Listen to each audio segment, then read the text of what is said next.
اس کے ضمن میں آخری احکام دے دیے گئے۔ اب جہاں سے جو شروع ہو رہا ہے چھٹے رکوع سے، یہ میں نے آپ کو بتایا تھا کہ یہ غزوہ تبوک کا مسئلہ ہے، اس کا پس منظر بھی بیان کر چکا ہوں۔ سن 6 میں صلح حدیبیہ ہوئی، حضور صلی اللہ علیہ وسلم نے اس کے بعد آپ اپنے پیغامبر، ایلچی، اپنے خطوط، نامہ ہائے مبارک بھیجے۔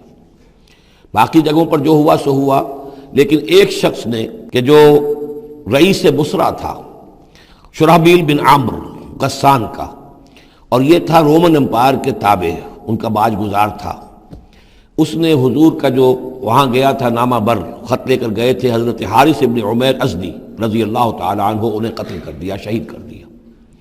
سفیر کا قتل جو ہے وہ گویا کہ اعلان جنگ ہوتا ہے، لہذا حضور نے ایک لشکر تیار کیا، 3000 مسلمانوں کو جمع کیا، حضرت زید ابن حارثہ کو ان کے اوپر امیر بنایا اور لشکر بھیجا موتا کی طرف۔ یہ جنگ موتا ہوئی ہے سن جمادی الاولیٰ، سن 8 میں جنگ موتا ہوئی ہے۔ اس میں ہوا یہ کہ وہاں سے رومیوں کا لشکر آ گیا 1 لاکھ کا، اور مسئلہ یہ پیدا ہوا کہ اب ہمیں مقابلہ کرنا چاہیے یا نہیں، لیکن مسلمانوں نے کہا کہ ہم تو شہادت کے شائق ہیں، شہادت ہے مطلوب و مقصود مومن، نہ مال غنیمت نہ کشور کشائی۔ تو جنگ ہوئی، نتیجہ یہ ہوا کہ حضرت زید ابن حارثہ بھی شہید ہوئے۔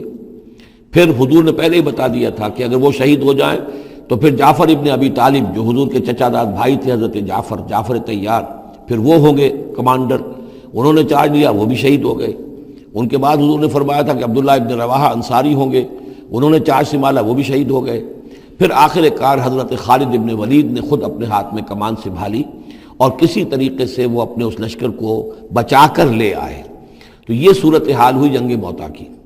اس کے بعد نبی اکرم صلی اللہ علیہ وسلم نے پھر اعلان عام کیا کہ اب میں خود جاؤں گا، اور اب وہ جنگ تبوک کا مسئلہ ہوا کہ اب تمام مسلمان، ہر صاحب ایمان کے لیے میرے ساتھ نکلنا ضروری ہے، ہم تبوک تک جائیں گے۔ تبوک آخری سرحد تھی کہ جو رومن امپائر جہاں سے شروع ہو جاتی تھی، یہ حجاز کا آخری شہر ہے، مدینے سے جہاں تک میرا اندازہ ہے کوئی 300 ساڑھے 300 میل شمال میں ہے، اور بڑا سخت جو ہے صحرا درمیان میں آتا ہے۔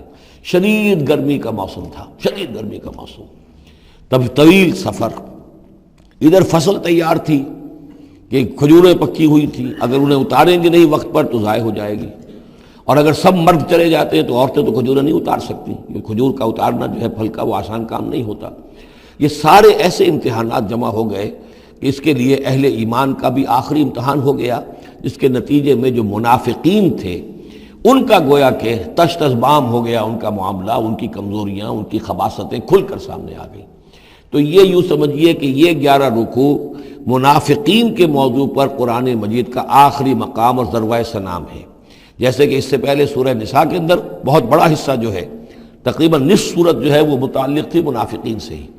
یہاں پر بھی یوں سمجھیے کہ یہ 11 رکوع جو ہیں وہ بہت سے مضامین اس میں آئیں گے، لیکن یہ کہ ایک جو درمیان میں یوں سمجھیے کہ جو دھاگا ہوتا ہے جس میں موتی پروئے ہوئے ہیں، ان میں وہی منافقین کا مضمون ہے۔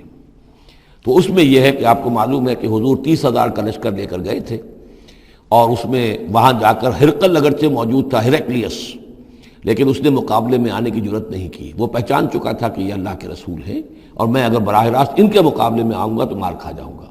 حضور وہاں مقیم رہے، وہاں کے آس پاس کے لوگ آئے، انہوں نے معاہدے کیے، اپنی سرحدوں کو آپ نے محفوظ کیا، اور پھر آپ واپس آ گئے۔ گویا کہ جنگ کی نوبت نہیں آئی، لیکن یہ کہ دھاک بیٹھ گئی حضور کی اور مسلمانوں کی کہ سلطنت روما نے پسپائی اختیار کی ہے، رومن امپائر مقابلے میں آنے کی ہمت نہیں کر سکی۔ تو وہ جو بھی جنگ موتا کی وجہ سے جو کچھ ہوا اکھڑی تھی، اللہ تعالیٰ نے اس ہوا کو دوبارہ جو ہے قائم کر دیا۔ بہرحال اس کے بعد یہ سلسلہ آگے بڑھا حضرت ابوبکر کے زمانے میں، کیونکہ حضور نے اپنے مرض وفات میں بھی ایک لشکر تیار کر دیا تھا، اور زید ابن حارثہ رضی اللہ تعالیٰ عنہ کے بیٹے حضرت اسامہ ابن زید کو اس کا سربراہ مقرر کیا تھا۔ جب آپ کا انتقال ہوا ہے تو وہ لشکر تیار تھا۔ اب اس موقع پر جو منافقین کی جان پر بن گئی، تو خطاب تو شروع ہو رہا ہے یا ایھا الذین آمنوا سے، لیکن وہ بات ذہن میں رکھ لیجیے جو میں نے سورہ نساء میں آپ سے کہی تھی کہ منافقین سے بھی خطاب ہوتا ہے تو یا ایھا الذین آمنوا کے صیغے سے ہوتا ہے، اس لیے کہ وہ بھی مسلمان تھے، ایمان کا دعویٰ کرتے تھے۔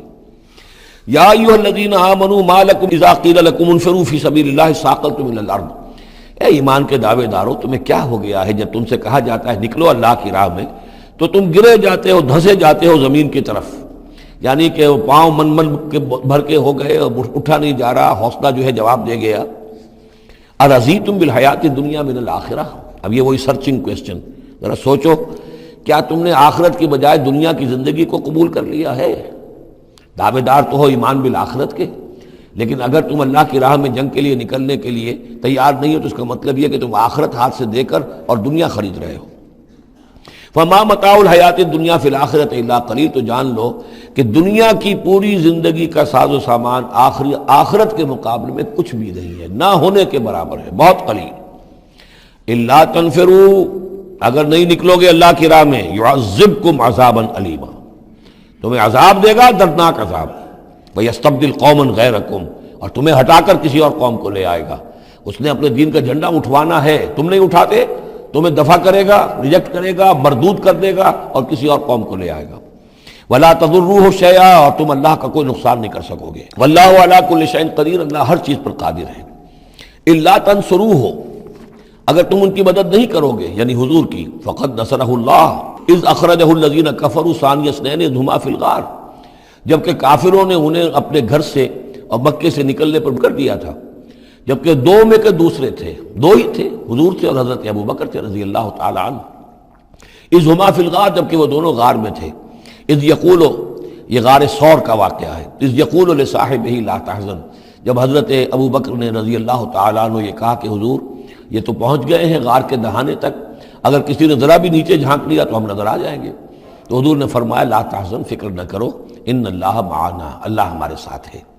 فانزل اللہ سکینتہ علیہ، تو اللہ تعالیٰ نے تسکین اور سکون نازل کر دیا ان پر، وایدہ بجنود لم تروہا، اور ان کی مدد فرمائی ان لشکروں سے جنہیں تم نہیں دیکھتے، وجعل کلمۃ الذین کفروا السفلی، اور جس کا نتیجہ یہ نکلا ہے کہ کافروں کا کلمہ جو ہے وہ نیچا پڑ چکا ہے، پورے جزیرہ نماء عرب کے اندر اللہ کا دین جو ہے غالب آ چکا ہے۔ وجعل کلمۃ الذین کفروا السفلی، اللہ نے بنا دیا ہے کافروں کی بات کو سب سے نیچے، وَكَلِمَةُ اللَّهِ هِيَ الْعُلْيَا، اور اللہ کا کلمہ تو سب سے اونچا ہے ہی، وَاللَّهُ عَزِيزٌ حَكِيمٌ، اللہ تعالیٰ زبردست ہے، حکمت والا۔ انفروا خفافا وثقالا، نکلو خواہ ہلکے خواہ بوجھل۔ یہ ہلکے اور بوجھل کے دو پہلو ہو سکتے ہیں، یا تو داخلی طور پر بوجھل دل کے ساتھ نکلو، یا آمادگی کے ساتھ نکلو، نکلنا پڑے گا۔ اب یہ نکلنا فرض عین ہے، یہ نفیر عام ہے۔ وہ بات گئی جبکہ صرف تحریض تھی، تحریض تھی، ترغیب تھی، وہ دور ختم ہوا۔ اب نکلنا پڑے گا، اس جنگ میں نفیر عام ہے، چاہے بوجھل دل کے ساتھ نکلو اور چاہے کھلے دل کے ساتھ اور آمادگی کے ساتھ نکلو۔ اور اس کے ایک معنی یہ بھی ہو سکتے ہیں، چاہے تمہارے پاس ساز و سامان کافی ہے تب بھی نکلو، کم ساز و سامان ہے تب بھی نکلو۔ تو خارجی طور پر بھی ہو سکتا ہے یہ بوجھل اور ہلکا، اور داخلی طور پر بھی۔ وَجَاهِدُوا بِأَمْوَالِكُمْ وَأَنفُسِكُمْ فِي سَبِيلِ اللَّهِ، اور جہاد کرو اللہ کی راہ میں اپنے اموال سے اور اپنی جانوں سے۔ ذَلِكُمْ خَيْرٌ لَكُمْ إِن كُنتُمْ تَعْلَمُونَ، یہی تمہارے لیے بہتر ہے اگر تم علم رکھتے ہو۔ لَوْ كَانَ عَرَضًا قَرِيبًا، اگر انہیں توقع ہوتی کہ مال قریب ہی ہے، قریب ہی ہمیں مال مل جائے گا، غنیمت مل جائے گی، وَسَفَرًا قَاصِدًا، اور اس کے لیے سفر بھی جو ہے وہ چھوٹا ہے، بڑا نہیں ہے، لَاتَّبَعُوكَ، تو یہ سب اے نبی آپ کی پیروی کرتے، آپ کے ساتھ چلتے۔ وَلَكِنْ بَعُدَتْ عَلَيْهِمُ الشُّقَّةُ، لیکن ان کو تو بڑی بھاری پڑ رہی ہے، بڑی دور کی مسافت نظر آ رہی ہے، اتنا دور، اور اس میں اعلان کر دیا تھا حضور نے۔ حالانکہ فتح مکہ کے موقع پر بھی حضور نے خفیہ رکھی تھی اپنی ساری اسکیم، اور عام طور پر جنگوں میں یہ ہوتا ہے، اپنی پوری اسکیم کا اعلان تو نہیں ہوتا، لیکن غزوہ تبوک میں آپ نے اعلان کیا تھا کہ ہم جا رہے ہیں، سلطنت روما سے ٹکراؤ ہے، تبوک تک ہمیں جانا ہے، کوئی چیز آپ نے راز نہیں رکھی، تاکہ جو شخص بھی ہے وہ سمجھ لے، اس کے لیے پوری تیاری کرے، داخلی بھی خارجی بھی، ساز و سامان کی بھی، اپنے حوصلے کو بھی دیکھ لے، لیکن یہ کہ بہرحال نکلنا فرض ہے۔ وَسَيَحْلِفُونَ بِاللَّهِ لَوِ اسْتَطَعْنَا لَخَرَجْنَا مَعَكُمْ، اور یہ عنقریب قسمیں کھائیں گے اللہ کی کہ اگر ہمارے اندر استطاعت ہوتی ہم ضرور نکلتے، اب مجبوری ہے، فلاں مجبوری ہے، فلاں مجبوری ہے۔ یہلکون انفسہم، یہ اپنے آپ کو ہلاک کر رہے ہیں، واللہ یعلم انہم لکاذبون، اور اللہ تعالیٰ کو معلوم ہے کہ یہ جھوٹ بول رہے ہیں۔ عفا اللہ عنک لما اذنت لہم، اے نبی آپ کو اللہ معاف فرمائے، یا اللہ نے آپ کو معاف کر دیا، آپ نے انہیں کیوں اجازت دے دی؟ یعنی کوئی منافق آیا، کوئی اور آیا، حضور یہ مجبوری ہے، بیوی بیمار ہے، کوئی دیکھ بھال کرنے والا نہیں ہے، تو مجھے اجازت دے دی، اچھا بھائی جاؤ۔ حضور کی طبیعت میں بھی نرمی تھی اور آپ نے اجازت دے دی۔ اب جب اجازت مل گئی، اس نے کہا میں نے تو اجازت لے لی ہے، وہ کور بن گیا، اس کے نفاق کا پردہ چاک نہیں ہوا۔ حالانکہ حضور اجازت نہ دیتے تب بھی اس نے نہیں جانا تھا، لیکن نہیں جانا تھا تو معلوم تو ہو جاتا کہ اس نے رسول کی بات کا جو ہے وہ معصیت کی ہے، نافرمانی کی ہے، اس کے نفاق کا پردہ جو ہے وہ پڑا رہ گیا، وہ پردہ اٹھ جاتا۔ عفا اللہ عنہ، اللہ کو معاف کرے، یا اللہ نے آپ کو معاف کر دیا، لما اذنت لہم، کیوں آپ نے ان کو اجازت دے دی، حتی یتبین لک الذین صدقوا وتعلم الکاذبین، یہاں تک کہ آپ کے لیے واضح ہو جاتا کون صادق الایمان ہے، کون سچے مسلمان ہیں، اور آپ جان لیتے کون جھوٹے ہیں، اس لیے کہ انہوں نے پھر بھی نہیں جانا تھا، آپ اجازت نہ دیتے تب بھی رہ جانا تھا، اور اس سے یہ ہے کہ ان کے نفاق کا پردہ جو ہے وہ فاش ہو جاتا۔ لا یستأذنک الذین یؤمنون باللہ والیوم الآخر، وہ لوگ جو اللہ اور یوم آخر پر ایمان رکھتے ہیں وہ آپ سے اجازت کے طالب ہو ہی نہیں سکتے۔ ان یجاہدوا باموالہم وانفسہم، کیا وہ اس سے اجازت مانگیں گے کہ انہیں معاف کر دیا جائے اللہ کی راہ میں جہاد نہ کرنے سے جان اور مال کے ساتھ؟ ایمان کا تو لازمی تقاضا ہے۔ پھر وہ جو ڈیفینیشن میں نے آپ کو بتائی ہے سورہ حجرات میں، انما المؤمنون الذین آمنوا باللہ ورسولہ ثم لم یرتابوا وجاہدوا باموالہم وانفسہم فی سبیل اللہ، وہ تو اس کا جزو لازم ہے، شرط لا ینفک ہے۔ لہذا جو لوگ اللہ پر اور یوم آخر پر ایمان رکھتے ہیں وہ آپ سے ایگزمپشن نہیں مانگ سکتے جہاد فی سبیل اللہ سے۔ واللہ علیم بالمتقین، اور اللہ تعالیٰ جو ہے اپنے متقی بندوں سے خوب واقف ہے۔ انما یستأذنک الذین لا یؤمنون باللہ والیوم الآخر، اصل میں جو اجازت مانگ رہے ہیں آپ سے، ایگزمپشن مانگ رہے ہیں، رخصت مانگ رہے ہیں، یہ وہ لوگ ہیں جو حقیقتاً اللہ پر اور یوم آخر پر ایمان نہیں رکھتے۔ وارتابت قلوبہم، اور ان کے دل جو ہے شکوک میں پڑ گئے ہیں۔ سورہ حجرات کی اس آیت میں کیا ہے؟ انما المؤمنون الذین آمنوا باللہ ورسولہ ثم لم یرتابوا، پھر شک میں نہ پڑے۔ یہاں فرمایا ورتابت قلوبہم، ان کے دلوں کے اندر شکوک کے ڈیرے ہیں۔ فہم فی ریبہم یترددون، اور وہ اپنے اسی شک و شبے کے اندر بھٹک رہے ہیں۔ تردد بھی یہی ہوتا ہے، تذبذب، تردد، چلوں نہ چلوں، یہ جو متردد ہو جاتا ہے آدمی، کبھی چاہتا ہے چلنا چاہیے بھائی، ورنہ تو یہ کہ اب جو ہے بالکل پردہ فاش ہو جائے گا اور میں منافق قرار دے دیا جاؤں گا، اس کے بعد پھر یہ کہ پھر نہیں، کوئی نہ کوئی جھوٹی بہانہ بناؤ، قسم کھا لو۔ وَلَوْ أَرَادُوا الْخُرُوجَ لَأَعَدُّوا لَهُ عُدَّةً، اور اگر انہوں نے نکلنے کا ارادہ کیا ہوتا تو اس کے لیے ساز و سامان فراہم کرتے، جیسے کہ کیا جاتا ہے، آدمی سفر کے لیے تیاری کرتا ہے، انہوں نے تیاری نہیں کی۔ وَلَكِنْ كَرِهَ اللَّهُ انبعاثَهُمْ، تو اللہ تعالیٰ ہی نے ان کا نکلنا پسند نہیں فرمایا۔ فَثَبَّتَهُمْ، اور ان کو بوجھل کر دیا، ان کو روک دیا۔ وَقِيلَ اقْعُدُوا مَعَ الْقَاعِدِينَ، اور ان سے کہہ دیا گیا رہو، بیٹھ رہنے والوں کے ساتھ تم بھی بیٹھ رہو۔ اس کی حکمت آگے آئے گی۔ لَوْ خَرَجُوا فِيكُمْ، اگر یہ نکلتے آپ کے ساتھ، اے مسلمانوں تمہارے ساتھ، مَا زَادُوكُمْ إِلَّا خَبَالًا، تو نہ اضافہ کرتے تمہارے لیے مگر خرابی کا۔ دلوں میں روگ تھا، وہاں جا کے فتنے اٹھاتے، آپس میں لڑاتے، کوئی اور کچھ کرتے، لہذا ان کا بیٹھ رہنا بھی حکمت پر مبنی ہے، اللہ تعالیٰ کی طرف سے، گویا کہ اس میں بھی ایک خیر ہے، گویا کہ بندہ مومن کے لیے تو خیر ہی خیر ہے، ادھر بھی خیر ادھر بھی خیر، لیکن منافق کے لیے شر ہی شر ہے، ادھر بھی شر ادھر بھی شر۔ لو خرجوا فیکم، اگر یہ نکلتے تمہارے ساتھ، ما زادوکم الا خبالا، تو یہ نہ اضافہ کرتے تمہارے لیے مگر برائی کا، خرابی کا، ولا اوضعوا خلالکم، اور یہ گھوڑے دوڑاتے تمہارے مابین، یبغونکم الفتنہ، تمہارے لیے فتنے پیدا کرنے کے لیے، وفیکم سماعون لہم، اور تمہارے اندر ان کے بعض جاسوس بھی ہیں، یا تمہارے اندر بعض لوگ ہیں جو ان کی باتیں بڑی توجہ سے سنتے ہیں۔ یہ دونوں ترجمے ہوں گے، واللہ علیم بالظالمین، اور اللہ تعالیٰ ظالموں سے خوب واقف ہے۔ یعنی تمہارے اندر ہے مسلمانوں بعض نیک دل، وہ منافق نہیں ہیں، نیک دل سادہ رو مسلمان ہیں جو ان سے حسن ظن رکھتے ہیں، ان سے کوئی تعلق رکھتے ہیں، دوستی رکھتے ہیں، ان کی بات توجہ سے سنتے ہیں۔ تو اگر یہ ہوتے تمہارے لشکر میں ساتھ اور یہ کوئی فتنہ اٹھاتے تو وہ جو صالح، جو سادہ لو مسلمان تھے، وہ ان کی بات سن کر کسی فتنے میں مبتلا ہو سکتے تھے۔ اور ایک ترجمہ وہ ہے کہ ان میں جاسوس موجود ہیں۔ لَقَدِ ابْتَغَوْا الْفِتْنَةَ مِنْ قَبْلُ، یہ اس سے پہلے بھی فتنے اٹھاتے رہے ہیں۔ وَقَلَّبُوا لَكَ الْأُمُورَ، یہی لفظ فتنہ آیا اس حدیث میں جو میں سنا چکا ہوں آپ کو۔ علماء سوء کا کردار کیا ہو جاتا ہے؟ علماءہم شر الناس تحت عدیم السماء، من عندہم تخرج الفتنۃ وفیہم تعود۔ جھگڑے، لڑائیاں، فتوے، اور ایک دوسرے کی وہ تفرقہ جو ہے اور اس کے اندر شدت ہے، یہ کام ہے۔ لَقَدِ ابْتَغَوْا الْفِتْنَةَ مِنْ قَبْلُ، یہ فتنے اٹھاتے رہے پہلے بھی۔ وَقَلَّبُوا لَكَ الْأُمُورَ، اور اپنی امکانی حد تک اے نبی آپ کے لیے معاملات کو تلپٹ کرنے کی کوشش کرتے رہے، بدلتے رہے۔ حتیٰ جاء الحق، یہاں تک کہ حق آ گیا جزیرہ نما عرب میں، تو فیصلہ ہو گیا، اللہ کے دین کا غلبہ ہو گیا۔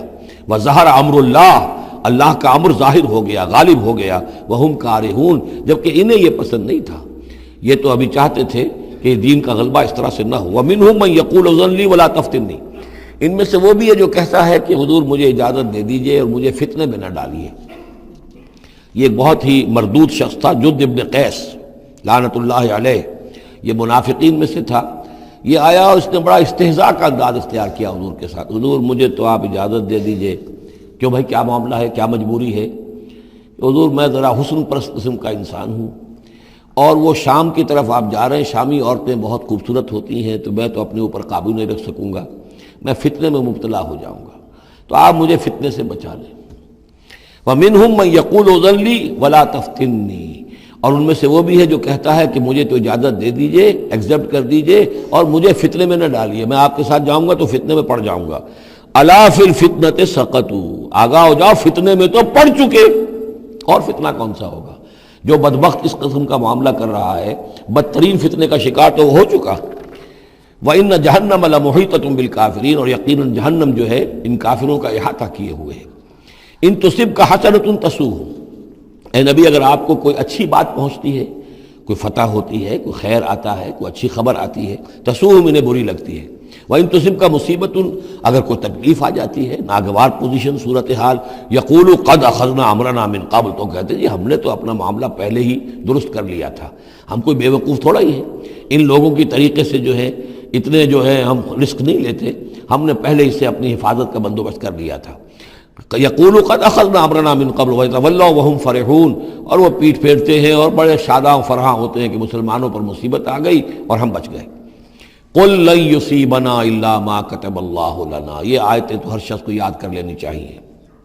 یہ دو آیتیں بندہ مومن کے لیے بہت بڑا ہتھیار ہیں، بہت بڑا اسلحہ ہے۔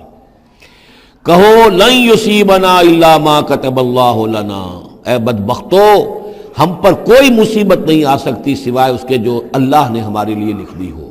ہوا مولانا، وہ ہمارا مولا ہے، اگر اس کی طرف سے تکلیف آ جائے، دوست کی طرف سے تکلیف آ جائے کہ ہرچہ ساقی ما ریخت عین الطافظ، میرا ساقی میرے پیالے میں جو بھی ڈال دے اس کا لطف و کرم ہی ہے، تو اللہ کی طرف سے جو آئے سر تسلیم خم ہے جو مزاج یار میں آئے۔ نہ شود نصیب دشمن کے شود ہلاک تیغت، سر دوستاں سلامت کے تو خنجر آزمائی۔ اہل ایمان کا تو معاملہ یہ ہونا چاہیے، قل لن یصیبنا الا ما کتب اللہ لنا، ہوا مولانا، وہ ہمارا مولا ہے، اس کے اذن کے بغیر پتہ تک نہیں ہل سکتا، تو ہمیں ڈر کس کا ہو؟ وعلی اللہ فلیتوکل المؤمنون، اور اللہ ہی پر توکل کرنا چاہیے اہل ایمان کو۔ قل هل تربصون بنا الا احدى الحسنیین، ان سے کہو ہمارے بارے میں تم کن چیزوں کا انتظار کر سکتے ہو سوائے دو نہایت عمدہ چیزوں کے۔ یہ حسنیین کیا ہے؟ احسن، احسن افعل و تفضیل ہوا، اس سے مؤنث بنا حسنا، حسنا کا تثنیہ بنا، تو حسنیین، دو نہایت احسن صورتوں کے سوا ہمارے لیے تیسری ہے ہی نہیں۔ کیا مطلب؟ ہم سب اللہ کی راہ میں شہید ہو جائیں، احسن، ہم کامیاب ہو کر آ جائیں، احسن، تیسری کیا بات ہے؟ تو ہمارے لیے تو خیر ہی خیر ہے، ڈراتے ہمیں کس سے ہو؟ قل هل تربصون بنا، یہ تم ڈرا رہے ہو ہمیں اور جو کہہ رہے ہو ہمیں کس چیز کا خوف؟ ہمارے لیے دو انجام ہو سکتے ہیں ممکن، اور دونوں ہمارے نزدیک نہایت احسن ہے۔ اللہ کی راہ میں شہادت مل جائے، شہادت ہے مطلوب و مقصود مومن، نہ مال غنیمت نہ کشور کشائی۔ جو حق کی خاطر جیتے ہیں، مرنے سے کہیں ڈرتے ہیں جگر، جب وقت شہادت آتا ہے دل سینوں میں رقصاں ہوتے ہیں۔ اور اگر ہم کامیاب ہو کر آ گئے تو تم بھی کہو گے کہ بھائی یہ تو بڑی کامیابی، ہمارے لیے تو کامیابی کامیابی ہے۔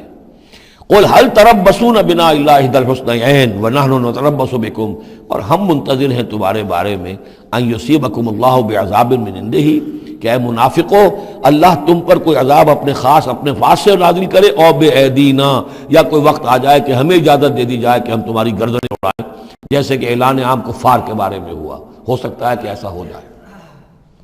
فتربصوا انا معكم متربصون، تو کرو انتظار، ہم بھی تمہارے ساتھ انتظار کر رہے ہیں۔ قل انفقوا طوعا وكرها، اب یہ ایک اور بات ہوتی ہے جی میں جا تو نہیں سکتا، یہ چندہ حاضر ہے، کچھ پیسے جو ہے میں لے آیا ہوں، ساز و سامان، لیکن مجھے آپ ایگزمپٹ کر دیں، یہ چندہ قبول کر لیں۔ قل انفقوا طوعا وكرها، کہہ دیجئے ان سے کہ چاہے خرچ کرو خوشی سے اور چاہے مجبوری سے، لن یتقبل منکم، یہ تم سے قبول نہیں کیا جائے گا، انکم کنتم قوما فاسقین، اس لیے کہ تم نافرمان لوگ ہو۔ اس وقت جو ہے پیسہ بدل نہیں ہوگا، اس وقت تو جانا ہے، فرض عین ہے، نفیر عام ہے، اس وقت جو ہے یہ پیسہ اس کی جگہ پر کام نہیں کر سکتا۔ وما منعهم ان تقبل منهم نفقاتهم، اور نہیں محروم کیا انہیں اس بات سے کہ ان کے نفقات، ان کے خرچہ جو اللہ کی راہ میں چندہ دے رہے تھے ان کو قبول کیا جاتا، الا انهم كفروا بالله وبرسوله، اس لیے مگر اس بات نے کہ انہوں نے کفر کیا ہے اللہ کے ساتھ اور اس کے رسول کے ساتھ۔ ولا یاتون الصلاۃ الا وهم کسالى، اور وہ نماز کے لیے نہیں آتے مگر بہت ہی کسل مند۔ ولا ينفقون الا وهم كارهون، اور جو یہ خرچ بھی کرتے ہیں تو کراہت کے ساتھ کرتے ہیں، مجبوراً کرتے ہیں، وہ تو جان بچانے کے لیے خرچ کرنے کے لیے آمادہ ہو گئے ہیں، ورنہ انہیں مال جو ہے بڑا پیارا ہے۔ فلا تعجبك اموالهم ولا اولادهم، تو اے نبی اور اے مسلمانوں، تمہیں ان کے مال اور ان کی اولاد ان سے دھوکہ نہ کھاؤ، اچھے نہ لگے تمہیں، تم سمجھتے ہو کہ اللہ کی بڑی نعمتیں ہیں ان پر، یہ دولت والے منافق تھے، بچا بچا کر رکھتے تھے، دولت والے تھے، ان کی اولاد بھی اللہ نے دی ہے، اللہ تعالیٰ تو دنیا میں پھر اور دے دیتا ہے ان کو جن کا آخرت میں کوئی حصہ نہیں ہے، کہ جو بھی کچھ ہے یہیں پر اپنا حساب کتاب کر لے۔ فلا تعجبک، تو تعجب نہ کرو اس کے مال اور اولاد کے بارے میں، بہت سخت الفاظ آ رہے، انما یرید اللہ لیعذبہم بہا فی الحیات الدنیا، اللہ تعالیٰ چاہتا یہ ہے کہ انہی چیزوں کے ذریعے سے انہیں دنیا کی زندگی میں عذاب دے۔ یہی اولاد سوہان روح بھی بن جاتی ہے، یہی بڑا چہیتا لاڈلا بیٹا جس کے لیے کیا کچھ کیا ہے، اور ہو سکتا ہے کہ وہی جو ہے باپ کے لیے سوہان روح بن جائے۔ یہی مال و دولت جو ہے وَتَزْهَقَ أَنفُسُهُمْ وَهُمْ كَافِرُونَ، اور اللہ چاہتا ہے کہ ان کی جانیں نکلیں اسی کفر کی حالت میں، وہ لپٹے رہے اسی مال سے اور اپنی اولاد سے اور اپنی دولت سے اور جائیداد سے، اور ان کو آنکھ ان کی کھلنی نصیب نہ ہو، تاکہ اللہ تعالیٰ چاہتا ہے کہ آخری عذاب کے مستحق بن جائیں۔ فلا تعجبك اموالهم ولا اولادهم انما يريد الله ليعذبهم بها في الحياة الدنيا وتزهق انفسهم وهم كافرون ويحلفون بالله انهم منكم لمنكم، اور وہ قسمیں کھا کر کہتے ہیں ہم بھی آپ کے ساتھ ہیں، مسلمانوں میں سے ہی ہیں، ہماری بات کا اعتبار کیجئے۔ وما هم منكم، لیکن مسلمانوں یہ حقیقت میں تم میں سے نہیں ہے، ولكنهم قوم يفرقون، بلکہ اصل میں یہ ڈرے ہوئے خائف ہیں، خوف کی وجہ سے جب اسلام کا غلبہ ہو گیا ہے یہ اپنے آپ کو مسلمان ظاہر کر رہے ہیں۔ لو یجدون ملجا و مغارات و مدخلا، اگر یہ پالے کہیں کوئی پناہ کی جگہ یا کوئی غار مغارات اور مدخلا جہاں سر گھسانے کی جگہ ہو، لولوا الیہ وہم یجمعون، تو یہ اسی کی طرف لوٹ جائیں گے اور اپنی رسیاں توڑا لیں گے، جیسے کوئی جانور رسی توڑا کے بھاگتا ہے۔ یہ تو خوف ہے ان کا کہ اب دین غالب آ گیا جزیرہ نما عرب میں، اب جائیں کہاں ہم؟ اگر کوئی جائے پناہ ہوتی ان منافقین کے لیے، کہیں سر گھسانے کی جگہ ہوتی، چھپانے کی جگہ ہوتی، تو یہ بھاگ گئے ہوتے۔ وَمِنْهُمْ مَنْ يَلْمِزُكَ فِي الصَّدَقَاتِ، اور اے نبی ان میں سے وہ بھی ہیں جو آپ پر الزام لگاتے ہیں، ملامت کرتے ہیں آپ کو صدقات کے بارے میں۔ حضور جب زکوٰۃ کا مال آتا تھا تو آپ تقسیم کرتے تھے، اب ظاہر بات ہے کہ لوگ ہیں کھڑے ہیں، کسی کو کچھ زیادہ ہو گیا کسی وقت، کسی کو آپ نے سمجھا کہ زیادہ مستحق زیادہ دے دیا، تو ایک منافق تھا اس نے حضور کو ٹوک دیا، اعدل یا محمد، اے محمد عدل کرو، یہ کیا کر رہے ہو، ناانصافی کر رہے ہیں۔ تو حضور کو غصہ آیا اس پر صلی اللہ علیہ وسلم، ان لم عادل فمن عادل، اگر میں عدل نہیں کروں گا تو کون کرے گا؟ لیکن یہ کہ بہرحال اس کا بھی ذکر ہو رہا ہے، وَمِنْهُمْ مَنْ يَلْمِزُكَ فِي الصَّدَقَاتِ، ان میں سے وہ لوگ بھی ہیں جو آپ پر تان کرتے ہیں خیرات کے بانٹنے میں، صدقات اور زکوٰۃ کی تقسیم میں۔ فَإِنْ أُعْطُوا مِنْهَا رَضُوا، اگر ان کے کھتے بھر دیے جائیں، انہیں دیا جائے تو راضی ہیں۔ وَإِنْ لَمْ يُعْطَوْا مِنْهَا إِذَا هُمْ يَسْخَطُونَ، اور اگر انہیں نہ دیا جائے تو پھر وہ ناراض ہو جاتے ہیں، غصے ہوتے ہیں، لال پیلے ہوتے ہیں۔ وَلَوْ أَنَّهُمْ رَضُوا مَا آتَاهُمُ اللَّهُ وَرَسُولُهُ، اور اگر وہ راضی رہتے اس پر جو دیا انہیں اللہ نے اور اس کے رسول نے، وَقَالُوا حَسْبُنَا اللَّهُ، اور کہتے اللہ ہمارے لیے کافی ہے، سَيُؤْتِينَا اللَّهُ مِنْ فَضْلِهِ وَرَسُولُهُ، ان قریب پھر بھی بعد میں بھی اللہ تعالیٰ اور اس کے رسول ہمیں اپنے فضل سے نوازتے رہیں گے۔ اِنَّا إِلَى اللَّهِ رَاغِبُونَ، ہم اللہ کی طرف رغبت کرنے والے ہیں۔ اگر یہ کہتے، کاش کہتے تو کتنا اچھا ہوتا۔ اب یہاں ان صدقات کی مدیں بیان کر دی ہیں، جو زکوٰۃ کی یہی آیت ہے، مشہور آیت کہ صدقات جو زکوٰۃ کی جو مدیں ہیں وہ کون کون سی ہیں۔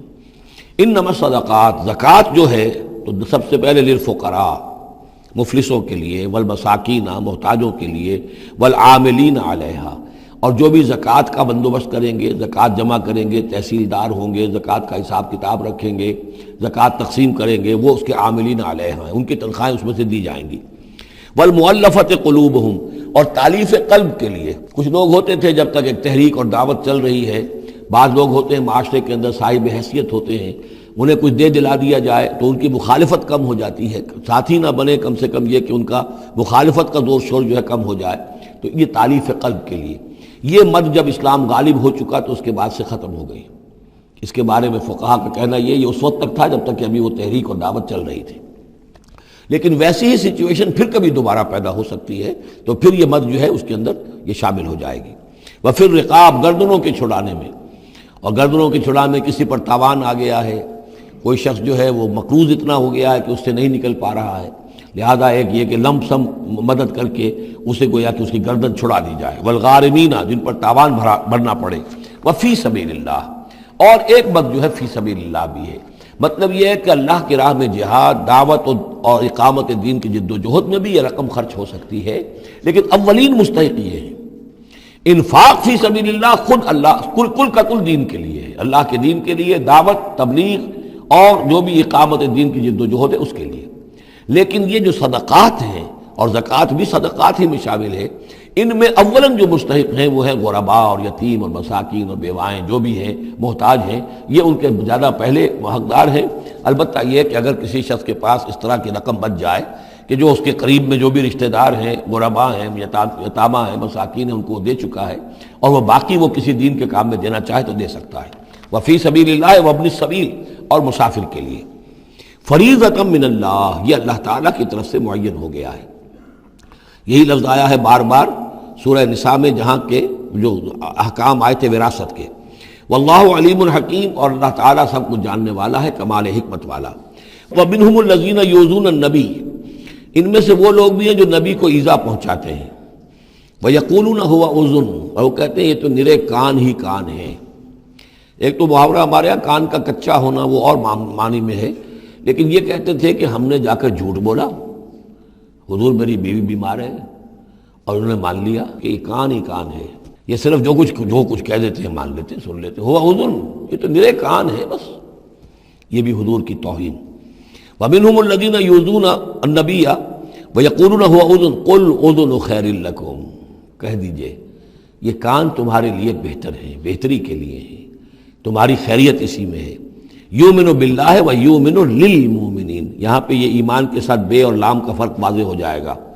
وہ یقین رکھتے ہیں اللہ پر اور بات مان لیتے ہیں مومنوں کی، یہ ان کی شرافت ہے، یہ ان کی نجابت ہے، یہ ان کی مروت ہے۔ وہ جانتے ہیں تم جھوٹ بول رہے ہو لیکن نہیں کہتے کہ تم جھوٹ بول رہے ہو، یہ شرافت اور مروت کا معاملہ ہے۔ یہ نہیں ہے کہ انہیں معلوم نہیں ہے۔ بندہ مومن جو ہے وہ تو یہ ہے کہ اتقوا فراست المومن، مومن کی فراست سے ڈرو، فإنہ ينظر بنور اللہ، وہ اللہ کے نور سے دیکھتا ہے۔ تو جو عام مومن کا معاملہ یہ ہو تو رسول کا معاملہ کیا ہوگا؟ کیا انہیں پتہ نہیں چلتا تھا کہ جھوٹ بول رہے ہیں؟ لیکن آپ کی مروت اور شرافت۔ قل اذن خیر لکم یؤمن باللہ و یؤمن للمؤمنین ورحمۃ للذین آمنوا منکم، اور جو تم میں سے واقعی مومن ہیں ان کے حق میں رحمت ہے۔ والذین یؤذون رسول اللہ لہم عذاب علیم، اور جو ایذا پہنچاتے ہیں اللہ کے رسول کو ان کے لیے بڑا دردناک عذاب ہے۔ یحلفون باللہ لکم لیرضوکم، اے مسلمانوں یہ تمہارے سامنے قسمیں کھاتے ہیں اللہ کی تاکہ تمہیں راضی کریں۔ اب ظاہر بات ہے کہ حضور کا تو جا کر بہانہ جو کیا اور وہ لے کر آ گئے، اب مسلمانوں سے بھی کہہ رہے ہیں، قسمیں کھا کھا کر اپنے یقین دلا رہے ہیں کہ ہم مخلص ہیں، آپ ہمارے شک نہ کریں۔ یحلفون باللہ لکم لیرضوکم، تاکہ تمہیں راضی کر لیں۔ واللہ ورسولہ احق ان یرضوہ، اللہ اور اس کا رسول زیادہ حقدار ہیں کہ وہ انہیں راضی کریں، ان کانوا مومنین، اگر وہ واقعتاً مومن ہیں۔ الم یعلموا انہ من یحادد اللہ ورسولہ، کیا وہ جانتے نہیں ہیں کہ جو کوئی بھی مقابلہ کرے گا اور سرکشی کرے گا اللہ اور اس کے رسول کے مقابلے میں آ جائے گا، فان لہ نار جہنم خالدا فیہا، تو اس کے لیے تو جہنم کی آگ ہے جس میں وہ ہمیشہ ہمیشہ رہے گا۔ ذالک الخزي العظیم، اور یہ بہت بڑی رسوائی ہے۔ یحذر المنافقون ان تنزل علیہم سورۃ تنبئہم بما فی قلوبہم، اے مسلمانوں یہ منافق ڈرتے رہتے ہیں کہ کہیں ایسا نہ ہو کہ مسلمانوں پر کوئی ایسی صورت نازل ہو جائے کہ جو ان کو ہمارے دلوں کی حالت بتا دے۔ اللہ کی طرف سے وحی آ سکتی ہے، ہم جو کہ جھوٹ بول رہے ہیں ہمارا پردہ چاک کر دیا جائے اور ہمارا جو ہے وہ پوری لیے ہمارے لیے شامت آ جائے۔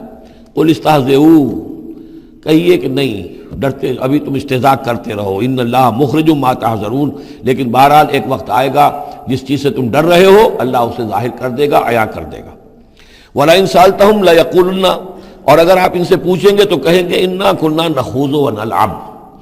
وہ جب بکواس کرتے تھے آپس میں، حضور کے خلاف بات کر رہے ہیں، کسی مومن صادق کے اوپر کوئی تہمت لگا رہے ہیں، اب اگر کسی نے جا کر کوئی بات بتا دی حضور کو کہ فلاں شخص تو یہ کہہ رہا تھا، عبداللہ ابن ابی یہ کہہ رہا تھا، فلاں نے یہ کہا ہے، حضور نے بلایا، طلب کیا، پوچھا، تو اب وہاں پر آئیں گے وَلَئِن سَأَلْتَهُمْ، اگر پوچھیں گے، باز پرس کریں گے آپ ان سے، لَيَقُولُنَّ، وہ لازماً کہیں گے اِنَّمَا كُنَّا نَخُوضُ وَنَلْعَبُ، یہ تو ویسے ہی ذرا گپ بازی میں لگے ہوئے تھے، یہ تو تھوڑی سی جو تھی ہماری گفتگو جو ہو رہی تھی وہ لائٹ وین میں گفتگو ہو رہی تھی، اس کو خامخواہ اس شخص نے جو ہے وہ سنجیدگی سے لے لیا، ہم کھیل رہے تھے دل لگی میں، یہ بات ہم نے کہہ دی تھی۔ قُلْ أَبِاللَّهِ وَبِآيَاتِهِ وَرَسُولِهِ كُنتُمْ تَسْتَهْزِئُونَ، کہیے تو کیا تم اللہ کے ساتھ اور اس کی آیات کے ساتھ اور اس کے رسول کے ساتھ استہزاء کر رہے تھے؟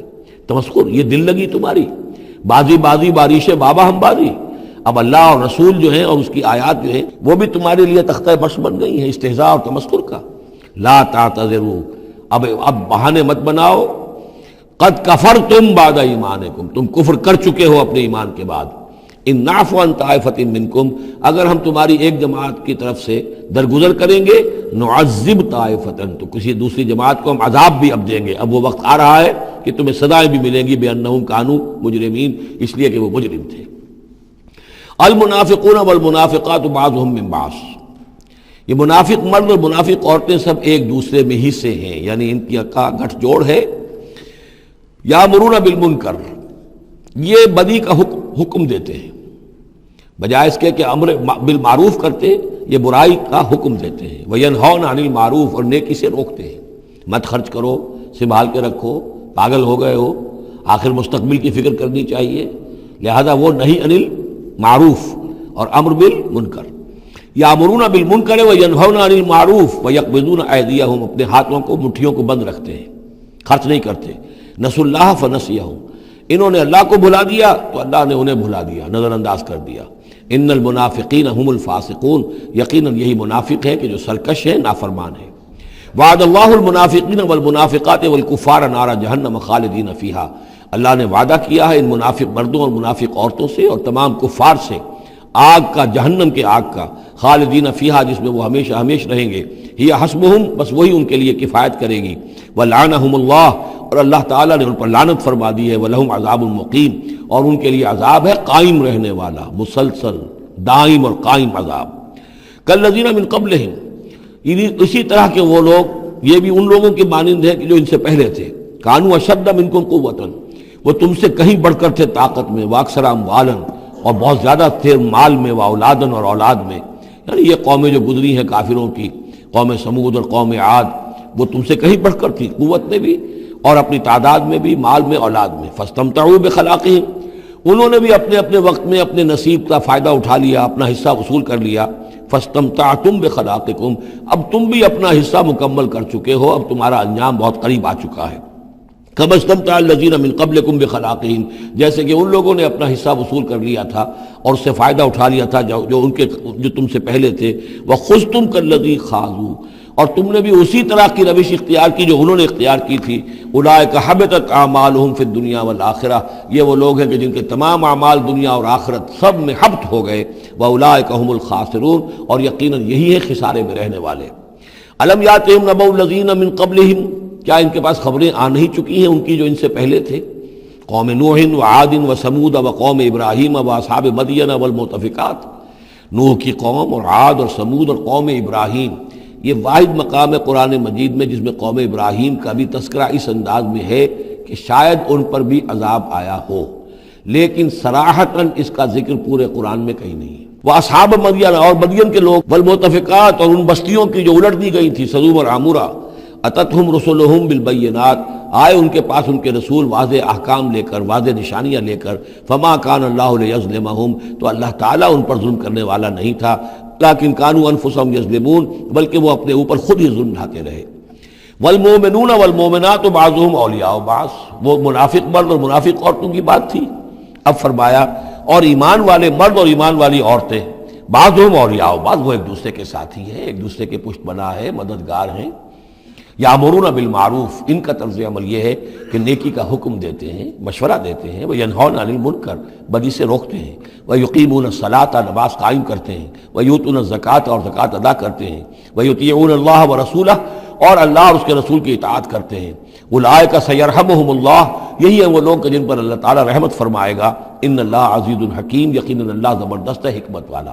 اللہم ربنا اجعلنا منہم۔ وعد اللہ المؤمنین والمؤمنات جنات تجری من تحتها الانہار خالدین فیہا، اللہ نے وعدہ کیا ہے مومن مردوں اور مومن عورتوں سے ان باغات کا جن کے دامن میں یا جن کے نیچے ندیاں بہتی ہوں گی، اور اس میں وہ ہمیشہ رہیں گے۔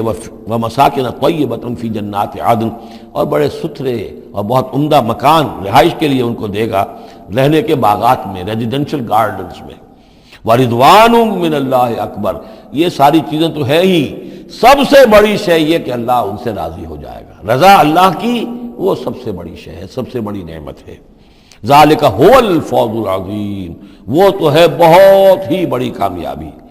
یا ایھا النبی جاہد الکفار والمنافقین واغلظ علیہم، اے نبی صلی اللہ علیہ وسلم آپ جہاد کیجئے کفار سے بھی اور منافقین سے بھی، اور ان پر سختی کیجئے۔ یہ دیکھیے آیت 2 مرتبہ آئی ہے قرآن مجید میں، یہ جو کہ تم سورہ تحریم میں بھی آئے گی، جو کہ سمجھیے 28ویں پارے کی آخری، یہاں پھر آئی ہے، لیکن یہاں لفظ جہاد کو نوٹ کر لیجئے، یہاں جہاد بمعنی قتال نہیں آ سکتا۔ منافقین کے ساتھ آپ نے کبھی جنگ نہیں کی، جہاد، جد و جہد، کوشش، ان کی ریشہ دوانیوں کو ختم کرنا، ان کی سازشوں کا زور توڑنا، یہ جہاد تھا۔ یہ جہاد، قتال کی کوئی نوبت منافقین کے ساتھ کبھی کوئی قتال نہیں ہوا۔ یہاں جہاد خالص اس جہاد کے معنی میں ہے جو قتال سے کم تر ہے، دون القتال۔ یا ایھا النبی جاہد الکفار والمنافقین، اے نبی آپ مجاہدہ کیجئے، جد و جہد کیجئے۔ اسی لیے جب غزوہ تبوک سے آپ واپس آ رہے تھے تو ایک حدیث ہے کہ آپ نے فرمایا رجعنا من الجہاد الاصغر الى الجہاد الاکبر، ہم چھوٹے جہاد سے بڑے جہاد کی طرف لوٹ آئے ہیں۔ اب اس کی تعبیریں مختلف کی گئی ہیں کہ اتنا بڑا جہاد سلطنت روما کے خلاف گئے تھے، اسے آپ جہاد اصغر کہہ رہے ہیں، وہاں سے لوٹ کر ہم آ گئے، اب جہاد اکبر سامنے ہے۔ تو اس کی عام طور پر جو توجیہ لوگوں نے کی ہے وہ تو یہ ہے کہ یہ جہاد جو نفس کے خلاف ہے وہ سب سے اکبر ہے، سب سے بڑا ہے، اور یہ بات صحیح ہے۔ آپ سے پوچھا گیا ای الجہاد افضل یا رسول اللہ، آپ نے فرمایا ان تجاہد نفسک فی طاعت اللہ، کہ اللہ کے رسول یہ بتائیے کہ سب سے افضل جہاد کس کا ہے؟ آپ نے فرمایا کہ تم جہاد کرو اپنے نفس کے خلاف اور اسے اللہ کا مطیع بناؤ۔ تو اسی پر گویا کہ اس کو محمول کیا ہے، لیکن میرے نزدیک حقیقت یہ ہے کہ اب یہ جو بارے آستین تھے کہ جو مدینے کے اندر منافقین تھے، اب ان کے خلاف جہاد کرنا تھا، اور اس میں چونکہ اندیشے تھے کہ ان کے تعلقات تھے اوس اور خزرج کے لوگوں کے ساتھ، عام لوگوں کے ساتھ دوستیاں تھیں، تو اس میں فتنے اٹھ لاتے۔ واپس آ کر آپ نے مسجد زرار کو پھر جلایا ہے، گرایا ہے، یہ بہت بڑا قدم تھا۔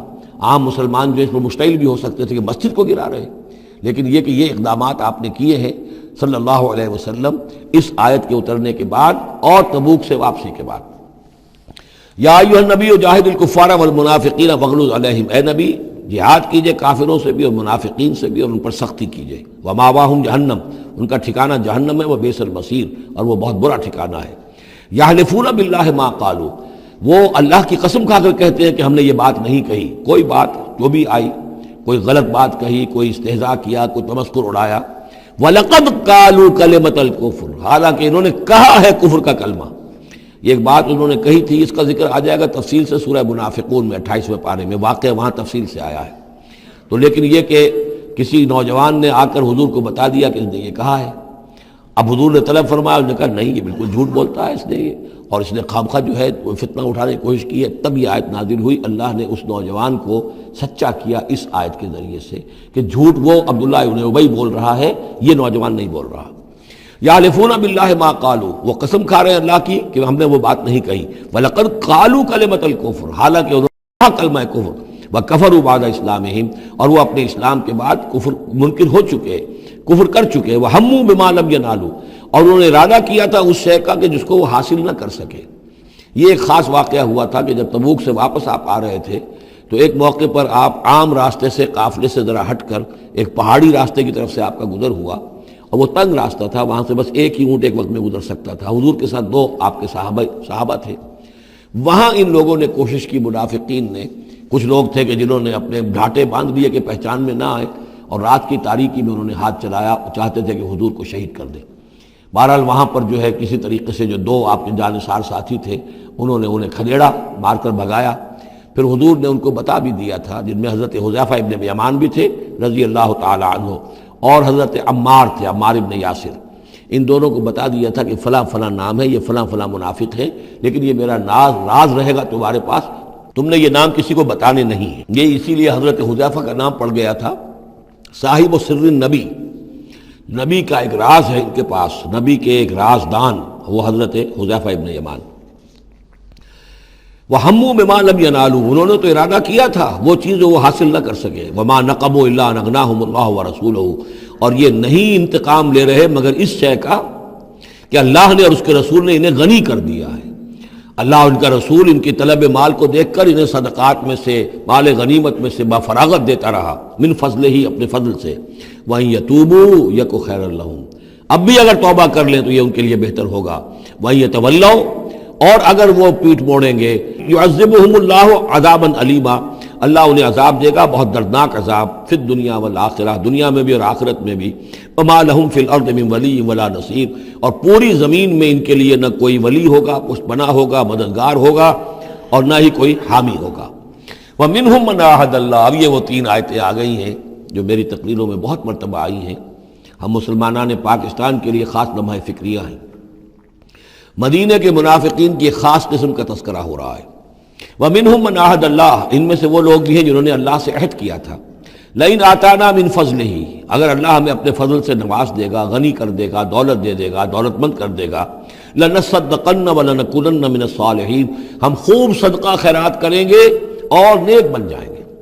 فَلَمَّا آتَاهُم مِّن فَضْلِهِ، جب اللہ نے انہیں نواز دیا اپنے فضل سے، غنی کر دیا، بَخِلُوا بِهِ، اب اس دولت کے ساتھ بخل کیا، وَتَوَلَّوْا وَهُمْ مُعْرِضُونَ، اور پیٹھ موڑ لی اور اعراض کیا، فَعَاقَبَهُمْ نِفَاقًا فِي قُلُوبِهِمْ، تو اللہ نے سزا کے طور پر ڈال دیا ان کے دلوں میں نفاق۔ عاقبہم، عقوبت، سزا۔ دنیا میں نقد سزا یہ ملتی ہے اللہ سے کوئی وعدہ کر کے پھر جانے کی کہ نفاق جو ہے وہ دل میں پیدا ہو جاتا۔ یہ نفاق ہے پاکستان کے مسلمانوں کا روگ۔ پاکستان بنایا تھا، پاکستان کا مطلب کیا؟ لا الہ الا اللہ۔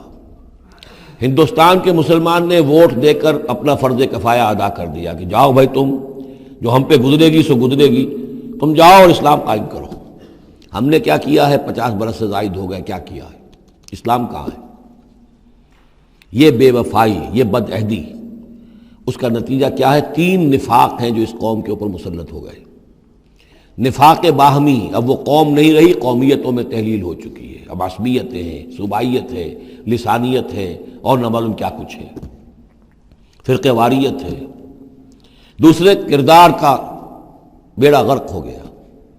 آیت المنافق ثلاثن، حضور نے فرمایا منافق کی 3 نشانیاں ہیں، جس میں یہ تینوں چیزیں ہیں، خواہ وہ انسامہ وصلہ، چاہے روزہ رکھتا ہو، نماز پڑھتا ہو، اپنے آپ کو مسلمان سمجھتا ہو، وہ منافق ہے۔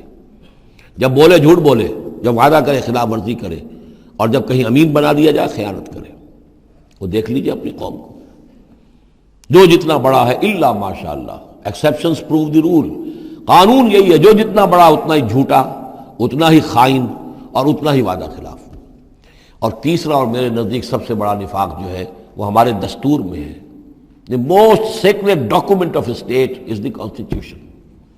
اور منافقت کا پلندہ ہے کہ ایک ہاتھ سے اسلام داخل کرتے ہیں، دوسرے سے نکال لیتے ہیں۔ ایک دفعہ دیکھیں تو اسلام ہی اسلام، کیا اللہ، اتنی بڑی بات۔ No legislation can be done repugnant to the Quran and the Sunnah۔ ہو اتنی بڑی بات۔ یہ تو معلوم ہوتا ہے کہ سورہ الحجرات کی پہلی آیت کا ترجمہ کر کے دستور میں لکھ دیا، لیکن اس کے ساتھ ہی اس کے اوپر کوئی اس پہ عمل کرنا ضروری نہیں ہے، وہ لکھی رہے گی بس۔ اور ہم نے ایک آئیڈیالوجی کونسل بنا دی ہے، وہ اس کے مطابق سفارشات پیش کرتی رہے گی، اور ہر سال اس کی رپورٹ پیش ہو جایا کرے گی، خلاص۔ کوئی اس میں سینکشن نہیں، کوئی اس کے نافذ کرنے کی کوئی ذمہ داری نہیں، کوئی پابندی نہیں۔ فیڈرل شریعت کورٹ، کیا کہنے ہیں فیڈرل شریعت کو، بڑے بڑے چوٹی کے علماء، اور کیا کیا تنخواہیں ان کو ملی ہیں، اور کیا کیا مراعات ملی ہیں، وہ سب کچھ ہے، لیکن صورت کیا ہے؟ دستور پاکستان بھی تمہارے دائرے سے خارج۔ عدالتی قوانین بھی تمہارے دائرے سے خارج ہو، یہاں تک کہ آئلی قوانین بھی تمہارے دائرے سے خارج ہو، مالی قوانین بھی 10 سال کے لیے خارج، تو کیا کرو گے بیٹھ کے؟ تنخواہیں لو اور ایکسرسائز ان فیوٹیلیٹی وقت گزارو، اللہ اللہ خیر صلی اللہ۔ منافقت میرے نزدیک اس پوری دنیا کے اندر شاید دستور کی سطح پر ایسی منافقت کہیں اور موجود نہ ہو۔ یہ ہے ہمارا روگ اصل۔ فَعَاقَبَهُمْ نِفَاقًا فِي قُلُوبِهِمْ، تو اللہ نے عقوبت کے طور پر، سزا کے طور پر ان کے دلوں میں نفاق پیدا کر دیا، إِلَىٰ يَوْمِ يَلْقَوْنَهُ، اور یہ نفاق اب رہے گا اس دن تک جس دن کے یہ ملاقات کریں گے اللہ سے، یہ کانٹا ان کے دلوں سے نکلے گا نہیں۔ بما اخلف اللہ ما وعدوہ، بسبب اس وعدہ خلافی کے جو انہوں نے اللہ سے کیا، وبما كانوا یکذبون، اور بسبب اس جھوٹ کے جو انہوں نے بولا۔ الم یعلموا ان اللہ یعلم سرهم ونجواهم، کیا انہیں یہ معلوم نہیں ہے کہ اللہ تعالیٰ ان کی چھپی اور کھلی چیزوں کو، چھپی چیزیں اور جو نجوا کرتے ہیں یہ لوگ بیٹھ کر آپس میں سازشیں کرتے ہیں، اللہ ان سے واقف ہے۔ وان اللہ علام الغیوب، اللہ تعالیٰ تو تمام غیب کا جاننے والا ہے۔ الذین یلمزون المطوعین من المؤمنین، یہ لوگ کہ جو اہل ایمان میں سے جو بھی نیکی کی کوشش کرتے ہیں اپنی طرح دل سے، اپنی امکانی حد تک ان کے اوپر طعن کرتے ہیں، استہزاء کرتے ہیں۔ جب حضور نے فرمایا تھا کہ اب یہ بڑی مہم ہے، اب جو بھی کچھ لا سکتے ہو پیش کرو، گویا کہ جدید اسلام میں ہم کہیں گے چندے کی اپیل کی، ڈونیشنز چاہیے، تو ایک ابو عقیل انصاری تھے، انہوں نے یہ کیا کہ کچھ نہیں تھا ان کے پاس، ساری رات مزدوری کی ایک باغ میں جا کر، اور وہ کھینچ کر کنویں سے پانی باغ کو سیراب کیا۔ صبح کو انہیں کچھ کھجوریں ملی، رات بھر کی مزدوری، آدھی لے جا کر اپنے گھر میں دے دی اپنے بیوی بچوں کو، اور آدھی لا کر حضور کی خدمت میں پیش کر دی۔ حضور نے فرمایا کہ یہ جو کھجوریں ہیں یہ اس پورے ڈھیر کے اوپر پھیلا دو، یہ سب پر بھاری ہیں۔ لیکن وہاں جو منافق تھے انہوں نے اب فقے چست کرنے شروع، جی ہاں ان کھجوروں کے بغیر تو یہ مہم چل ہی نہیں سکتی تھی، کیا کہنے صاحب، یہ تو بہت بڑا صدقہ انہوں نے کیا ہے، بہت بڑا معاملہ ہے، تو یہ اب تانے دے رہے ہیں، ان کا دل دکھا رہے ہیں۔ الذین یلمزون المطوعین من المؤمنین فی الصدقات والذین لا یجدون الا جہدہم، وہ بیچارے کہ جن کے پاس اپنی محنت مشقت کے سوا کچھ ہے ہی نہیں، فیسخرون منہم، ان سے مذاق کرتے ہیں، ٹھٹے کرتے ہیں، سخر اللہ منہم، اللہ تعالیٰ ان کا مذاق اڑائے، ولہم عذاب علیم، اور ان کے لیے دردناک عذاب ہے۔ استغفر لہم، اب یہ سخت ترین آیت ہے قرآن مجید میں منافقین کے لیے، یا وہ تھی جو سورہ نساء میں تھی، ان المنافقین فی الدرک الاسفل من النار، منافق آگ کے سب سے نچلے طبقے میں ہوں گے، کیا یہ ہے؟ استغفر لہم، اے نبی اب آپ ان کے لیے استغفار کریں، او لا تستغفر لہم، یا ان کے لیے استغفار نہ کریں، ان تستغفر لہم 70 مرتن، اگر آپ 70 مرتبہ بھی ان کے لیے استغفار کریں گے، فلن یغفر اللہ لہم، تب بھی اللہ تعالیٰ انہیں معاف نہیں فرمائے گا۔ ذالک بانہم کفروا باللہ ورسولہ، یہ اس لیے کہ یہ اللہ اور اس کے رسول کے ساتھ کفر کر چکے، واللہ لا یہدی القوم الفاسقین، اور اللہ ایسے فاسقوں کو ہدایت نہیں دیتا۔ فرح المخلفون بمقعدہم خلاف رسول اللہ وکرہوا ان یجاہدوا باموالہم وانفسہم فی سبیل اللہ، بہت خوش ہو گئے وہ پیچھے رہ جانے والے جنہوں نے اجازتیں لے لی تھی حضور سے، ایگزمپشن لے لی تھی اپنے بیٹھ رہنے پر اللہ کے رسول کے پیچھے، اور انہوں نے برا سمجھا، ناپسند کیا کہ وہ جہاد کرتے اپنی جانوں اور مال کے ساتھ اللہ کی راہ میں۔ وقالوا لا تنفروا فی الحر، اور وہ دوسروں سے بھی کہہ رہے تھے ہم تو لے آئے چھٹی رخصت لے آئے ہیں، تم بھی ذرا عقل کے ناخن لو، کہاں جا رہے ہو اس گرمی میں، اس شدید موسم کے اندر جا رہے ہو، پاگل ہو گئے؟ لا تنفروا فی الحر، اس گرمی میں مت نکلو۔ قل نار جہنم اشد حرا، نبی ان سے کہہ دیجئے جہنم کی آگ اس سے کہیں زیادہ گرم ہے۔ لو کانوا یفقہون، کاش کہ ان کو تفقہ حاصل ہوتا، فہم حاصل ہوتا۔ فلیضحکوا قلیلا ولیبکوا کثیرا، تو انہیں چاہیے کہ ہنسیں کم روئیں زیادہ، جزاء بما کانوا یکسبون، بدلہ اس کا کہ جو کمائی انہوں نے کی ہے۔ فإن رجعک اللہ الی طائفۃ منہم، تو اے نبی اگر اللہ تعالیٰ آپ کو لوٹا کر لے جائے، یہ 4 رکوع ختم ہو چکے تھے، 9ویں رکوع پر ان کے بارے میں تو تیقن کے ساتھ معلوم تھا کہ وہ غزوہ تبوک پر روانگی سے قبل آئے ہیں، یہ درمیان کا ہے کہ کچھ جاتے کچھ آتے، کچھ غزوہ تبوک کے وقت عین تبوک میں بھی وہی نازل ہوئی ہے، تو یہ وہ آیات ہے۔ فَإِن رَجَعَكَ اللَّهُ، ظاہر بات ہے یہاں معلوم ہو رہا ہے کہ یہ کہیں تبوک میں یہ آیت نازل ہوئی ہے۔ اگر اللہ آپ کو لوٹا کر لے جائے ان کے کسی گروہ کے پاس، فاستاذنوک للخروج، اور پھر وہ آپ کے ساتھ نکلنے کی اجازت مانگے کسی اور دشمن کے خلاف، فقل لن تخرجوا معی ابدا، کہہ دیجیے گا اب تم میرے ساتھ کبھی نہیں نکلو گے، وہ آخری امتحان تمہارا ہو چکا، تم ناکام ہو چکے، ولن تقاتلوا معی عدوا، اور اب میرے ساتھ کسی دشمن کے ساتھ، میرے ساتھ ہو کر کسی دشمن کے ساتھ جنگ کرنے کا تمہیں موقع نہیں ملے گا۔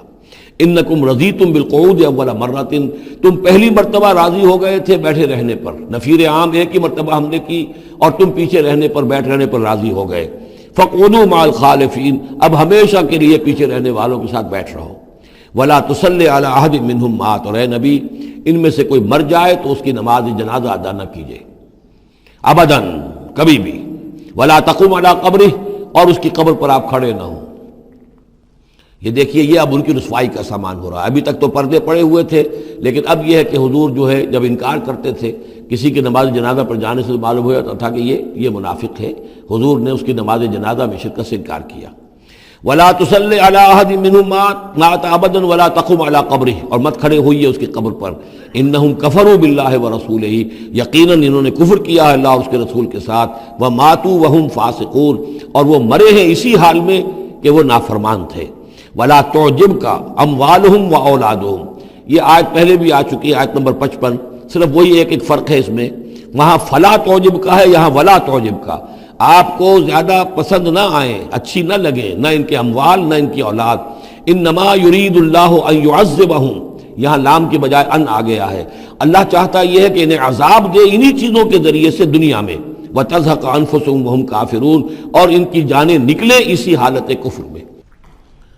وَإِذَا أُنزِلَتْ سُورَةٌ أَنْ آمِنُوا بِاللَّهِ وَجَاهِدُوا مَعَ رَسُولِهِ اسْتَأْذَنَكَ أُولُو الطَّوْلِ مِنْهُمْ وَقَالُوا ذَرْنَا نَكُن مَعَ الْقَاعِدِينَ رَضُوا بِأَن يَكُونُوا مَعَ الْخَوَالِفِ وَطُبِعَ عَلَى قُلُوبِهِمْ فَهُمْ لَا يَفْقَهُونَ صدق اللہ العظیم۔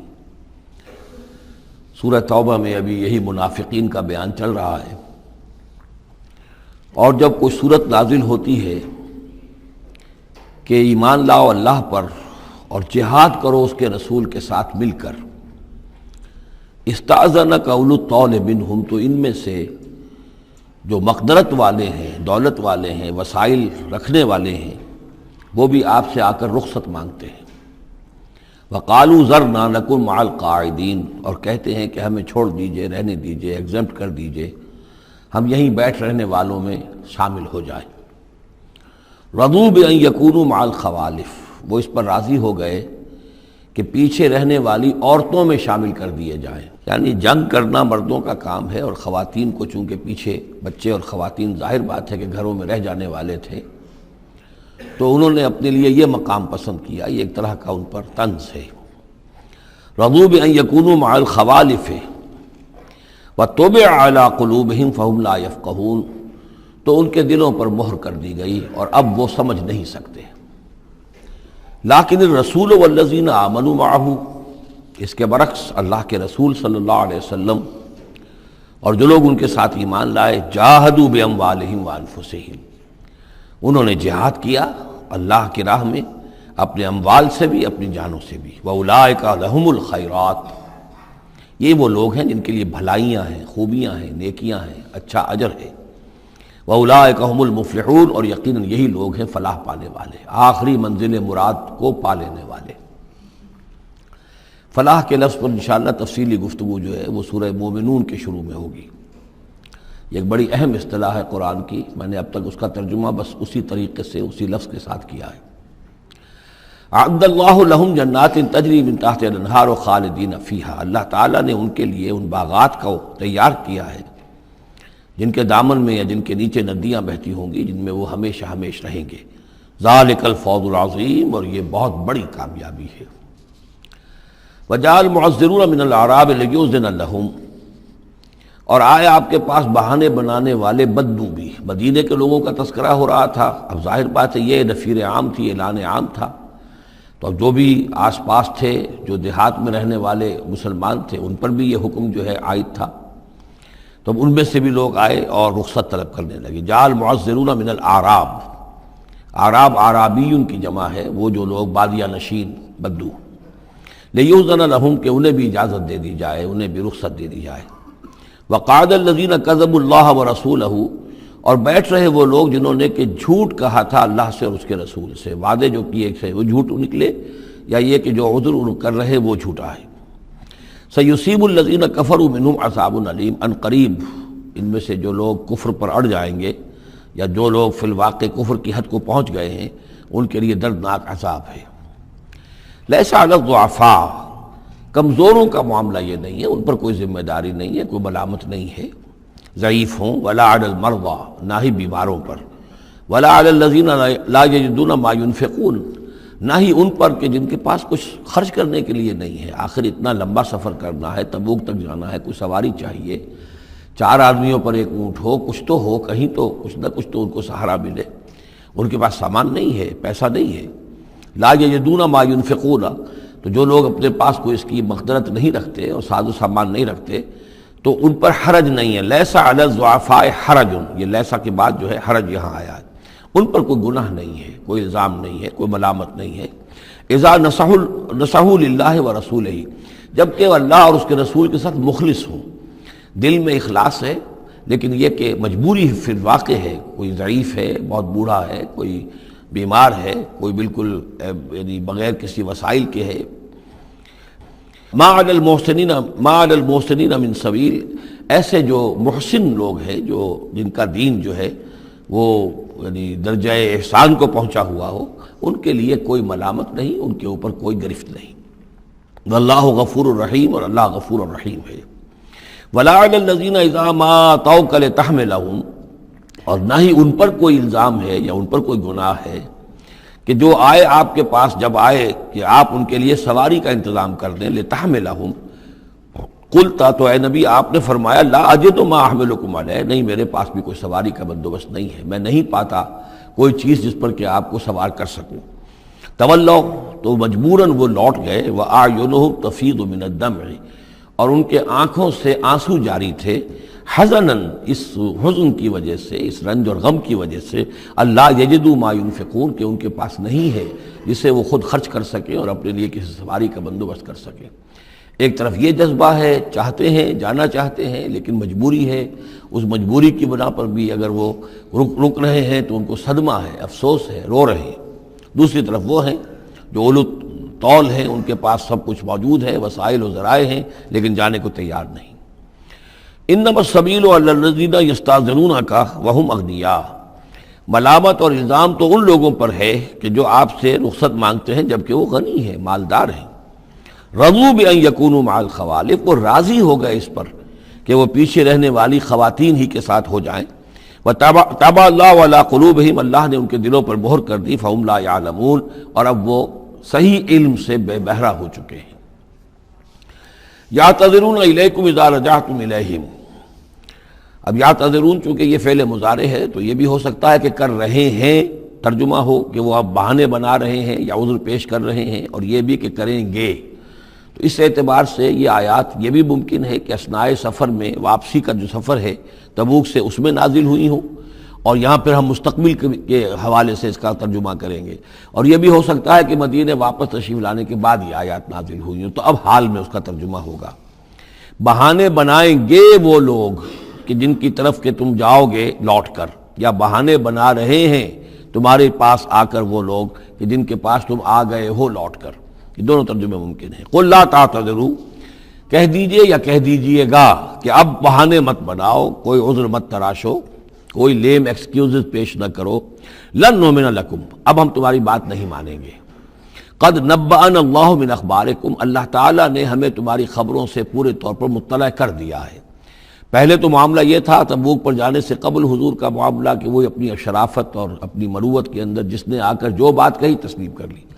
اب چونکہ اس دوران میں یہ ساری آیات اتر چکی ہیں اور اللہ تعالیٰ نے جو کچھ ان کے اندر تھا چھپا ہوا وہ بھی کھول کر بیان کر دیا ہے، تو کہہ دیا گیا کہ اب آپ ڈنکے کی چوٹ کہہ دیجئے، لن نؤمن لکم، اب ہم تمہاری بات نہیں مانیں گے۔ قد نبأنا اللہ من اخبارکم، اللہ تعالیٰ نے تمہاری اخبار پر، تمہاری خبروں پر، تمہاری کیفیات پر مطلع کر دیا ہے۔ وَسَيَرَ اللَّهُ عَمَلَكُمْ وَرَسُولُهُ، اب عنقریب مستقبل میں اللہ تعالیٰ تمہارے عمل کو دیکھے گا اور اس کا رسول بھی دیکھیں گے صلی اللہ علیہ وسلم، یعنی آئندہ اب تمہارا کیا ایٹیچیوڈ رہتا ہے۔ ثُمَّ تُرَدُّونَ إِلَىٰ عَالِمِ الْغَیْبِ وَالشَّہَادَةِ، پھر تمہیں لوٹا دیا جائے گا اس ہستی کی طرف جو کھلے اور چھپے کی جاننے والی ہے، فَيُنَبِّئُكُم بِمَا كُنتُمْ تَعْمَلُونَ، تو پھر وہ تمہیں جتلا دے گا جو کچھ کہ تم کرتے رہے تھے۔ سَيَحْلِفُونَ بِاللَّهِ لَكُمْ إِذَا انقلبتم، یہ یقیناً قسمیں کھا کھا کر، حلف اٹھا کر اللہ کا کہیں گے جب کہ تم ان کی طرف لوٹ جاؤ گے یا آ گئے ہو، الیہم لتعرضوا عنہم، تاکہ آپ اعراض کریں، تاکہ مسلمانوں ان کو چھوڑ دیں، ان سے کوئی باز پرس نہ کریں، انہیں کوئی سزا نہ دیں، اعراض کریں۔ فاعرضوا عنہم، ٹھیک ہے ان سے اعراض کرو، ان سے آپ توجہ جو ہے پھیر لیجئے۔ انہم رجس، یقیناً یہ لوگ ناپاک ہیں، ومأواہم جہنم، اور ان کا ٹھکانہ آگ ہے، جزاء بما کانوا یکسبون، بدلہ اس کا جو یہ کمائی انہوں نے کی ہے۔ یحلفون لکم لترضوا عنہم، یہ جو قسمیں کھا رہے ہیں مسلمانوں تمہارے پاس آ کر، اس لیے تاکہ تمہیں راضی کر لیں، تم ان سے راضی ہو جاؤ۔ اس لیے کہ ظاہر بات ہے کہ ایک معاشرہ تھا، مدینے میں رہتے تھے، ان کے بھائی بند تھے، ان کے دوست تھے، احباب تھے، اوس اور خزرج کے اندر رشتہ داریاں تھیں، تو اب بالکل آؤٹ کاسٹ ہو جانا معاشرے میں، تو ظاہر بات ہے کہ وہ پھر کوشش کرتے تھے کہ سارے مسلمان ہم سے بدظن نہ ہو جائیں، سب لوگ جو ہیں بدگمان ہو جائیں، تو ہم تو آؤٹ کاسٹ ہو جائیں گے، گویا کہ معاشرے میں اچھوت ہو جائیں گے۔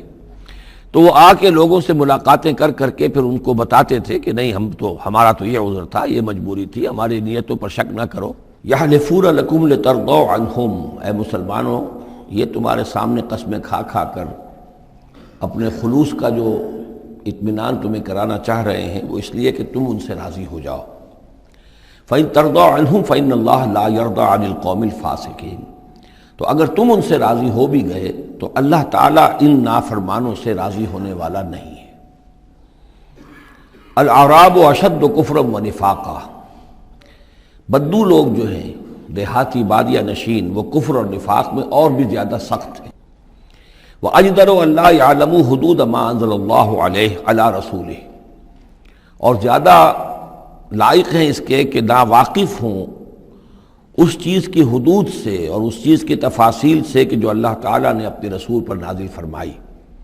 یعنی مدینے والے تو پھر بھی حضور کی صحبت سے فیض یاب ہوتے ہیں، مختلف مواقع پر انہیں تعلیم کا سلسلہ حاصل ہے، جمعے کے خطبے ہوتے ہیں، حضور کا نصیحت کا معاملہ چلتا رہتا ہے، تو ظاہر بات ہے کہ جو لوگ ان چیزوں سے بھی محروم ہیں، بادیہ نشین ہیں، شاذ کبھی کوئی آیا مدینے میں تو حضور سے کی صحبت سے فیض یاب ہو گیا، لہذا فطری طور پر، معقول اور منطقی طور پر کفر اور شرک، کفر اور نفاق ان میں جو ہے وہ شدید تر ہے۔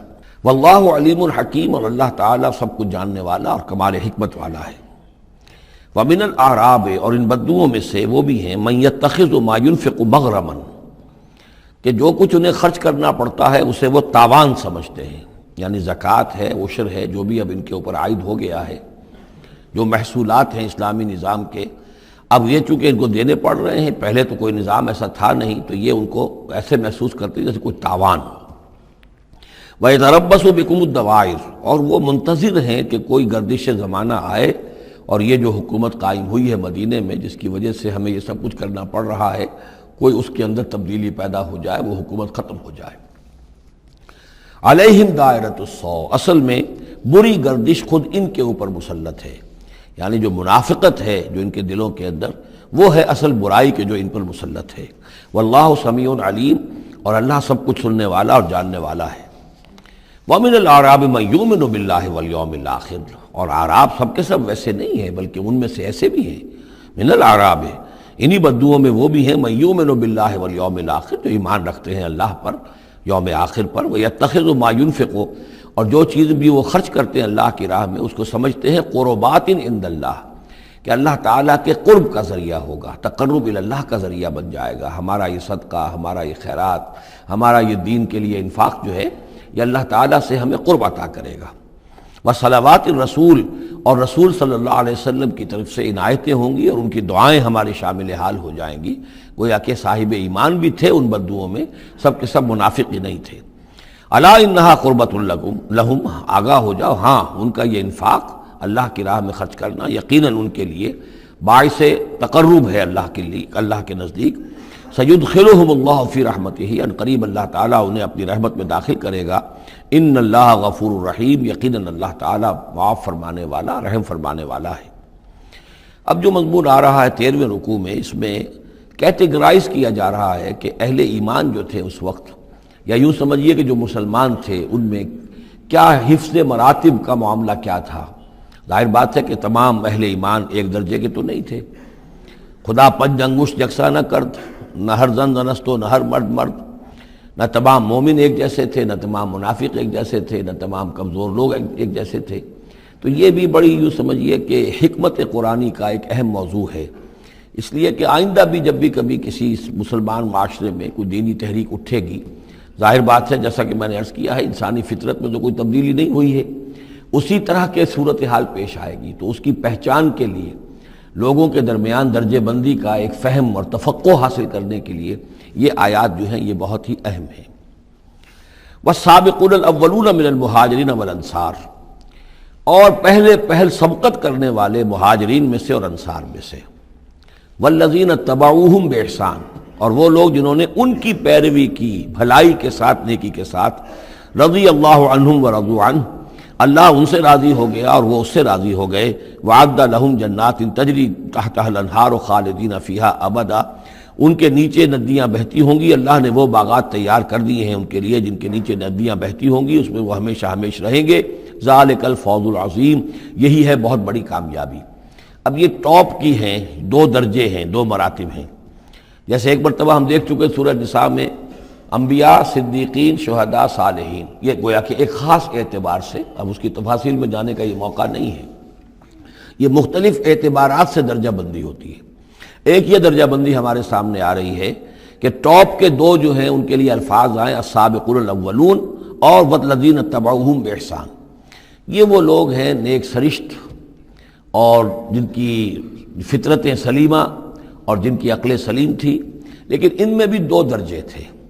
ایک درجہ وہ تھا کہ جن میں اتنی ہمت بھی ہوتی ہے کہ جیسے ہی حق سامنے آئے فوراً قبول کر لیں اور بالکل دائیں بائیں نہ دیکھیں کہ اس سے پھر کیا لازم آئے گا، کیا چھوڑنا پڑے گا، کیا کرنا پڑے گا، بلکہ یہ کہ بس ان کے لیے حق جو ہے وہ اتنی بڑی قیمتی شے ہے کہ اس کے مل جانے کے بعد ہر چہ بعد آباد، اب ہر جو ہونا ہے وہ ہو جائے.